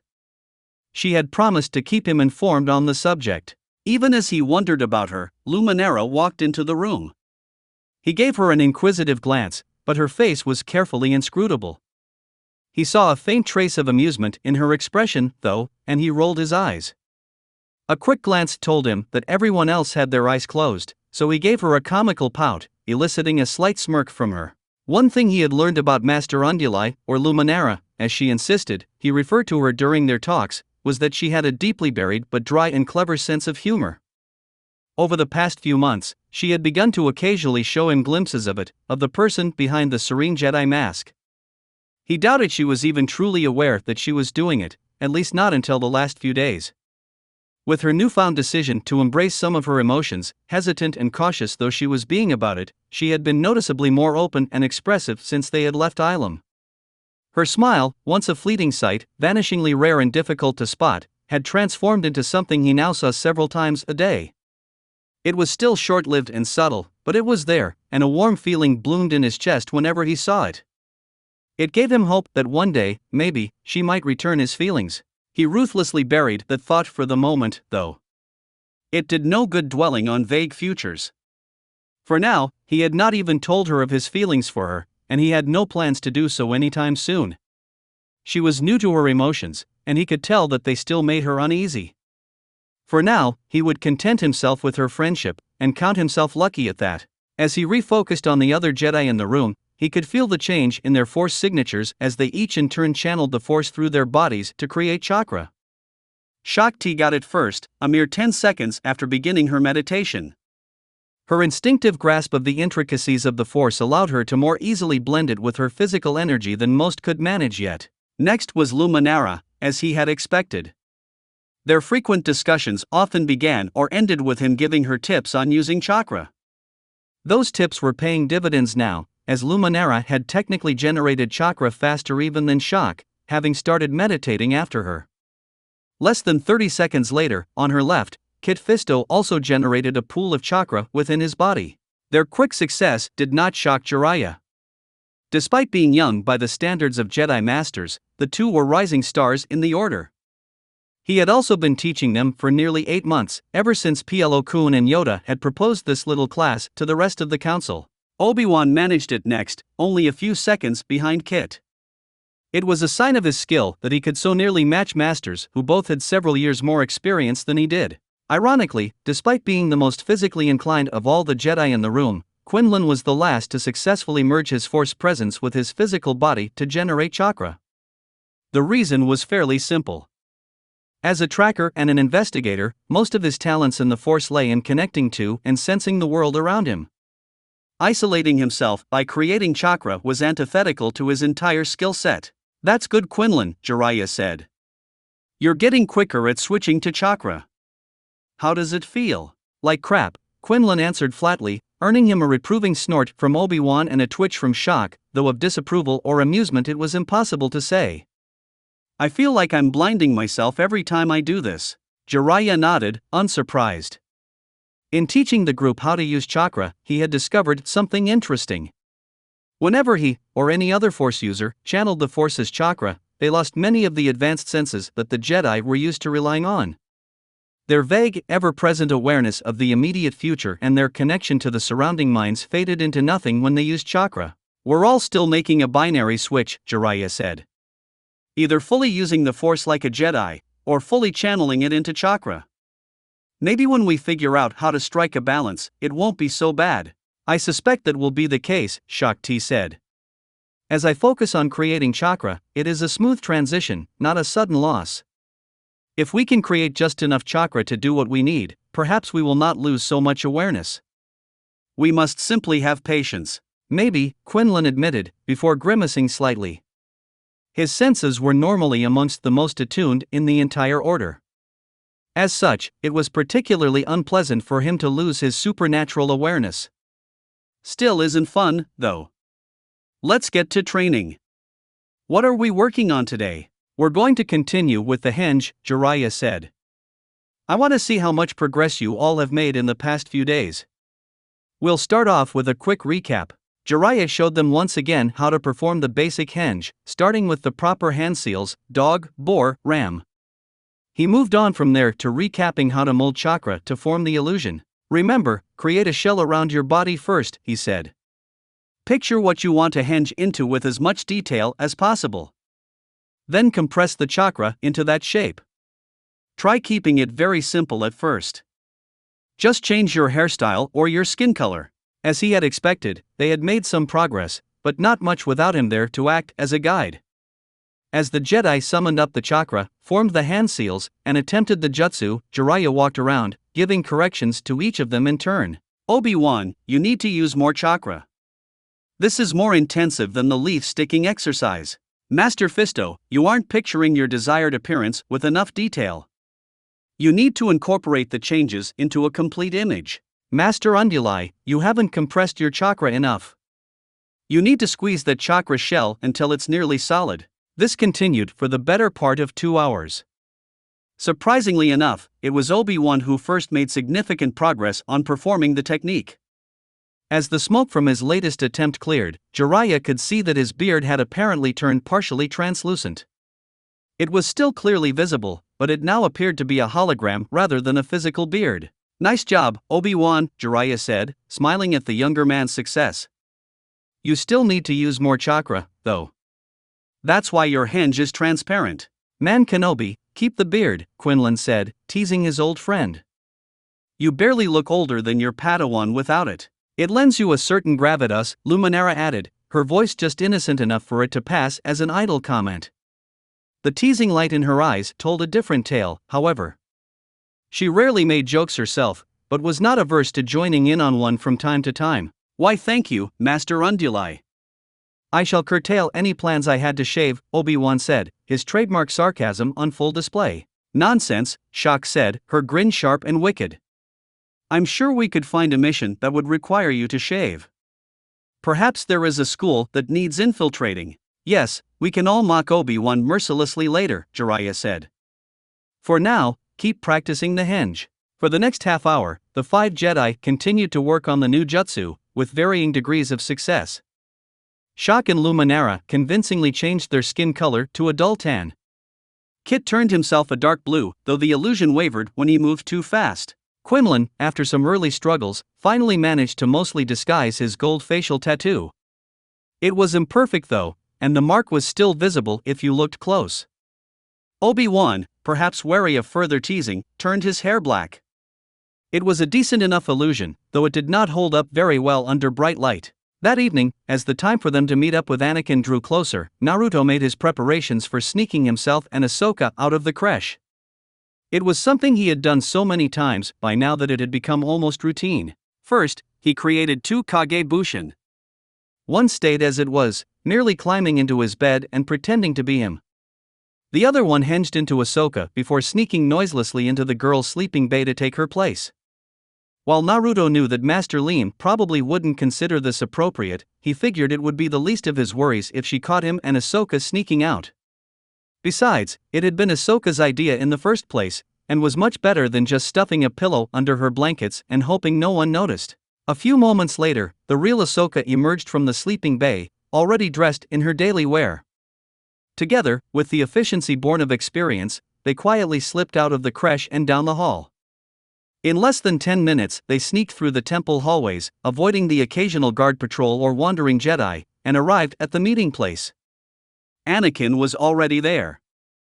Much to their surprise, so was Obi-Wan. "Oh. Hello, Master Kenobi," Naruto said nervously, glancing at Anakin for a clue as to what was going on. "Fancy seeing you here." Seeing only a sort of shocked happiness on Anakin's face, Naruto relaxed slightly. Evidently, Obi-Wan was not there to bust them and get them all in trouble. "I invited Obi-Wan to come too," Anakin said. "Okay," Naruto said cheerfully, before turning and bowing to the Jedi Knight. "It's nice to meet you." "It is good to meet you as well, Naruto," Obi-Wan said politely. "And you, Ahsoka." "Oh.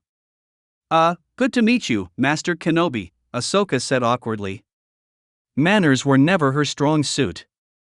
Turning a baleful glare on Anakin, she stepped up to him. "What's the big idea, bringing your master without telling us?" she berated him, causing Obi-Wan to raise an eyebrow at his Padawan's plight. "I thought he was here to get us in trouble.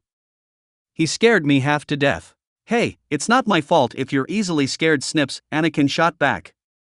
"Besides, Naruto didn't tell me he was bringing you, but you don't see me moaning about it." "Ugh, stop calling me Snips," Ahsoka groaned. "Then stop being snippy," Anakin retorted. As they bickered back and forth, Naruto and Obi-Wan looked on, Naruto with a sort of resigned boredom, and Obi-Wan with curiosity and a sense of many future headaches. Suddenly, a voice whispered from right behind his left ear. "Quite entertaining, aren't they, Kenobi?" the voice said. Obi-Wan just barely suppressed his instinct to jump, and only then because he recognized the speaker. "That's one word for it, Jiraiya," he said dryly, before turning his attention back to the bickering duo. On a hunch, he reached out with his force senses. His eyes widened briefly at what he sensed before he let a small smile tug at his lips. This should prove interesting in the future, he thought. For now, though, he had more immediate concerns, such as stopping his Padawan from getting further into an argument with a youngling. An argument, Obi-Wan noted with some wry amusement, that Anakin seemed to be losing. "That's quite enough, you two," he said firmly, shooting them a disapproving look. When Anakin made to protest, he sent a message down the bond. "You are the elder, Anakin. Act your age." Anakin flushed a little at that, but he restrained his protest. Obi-Wan was right, and he knew it. "Yes, Master," came his somewhat embarrassed reply. "Sorry, Master Kenobi," Ahsoka said, looking utterly unrepentant. Obi-Wan gave her a stern look, before deciding that it was not worth the effort right then. Jiraiya, sensing the opportunity to move things along, cleared his throat to gain their attention. "All right, let's get going," he said. "I for one am starving, and I'd hate to keep Shmi waiting." This met with generalized agreement, and so the unlikely group headed out of the temple. That's it for this reading. Hit like and subscribe for a free ticket pass going to the different worlds of anime fanfiction. Looking forward to having you on board again.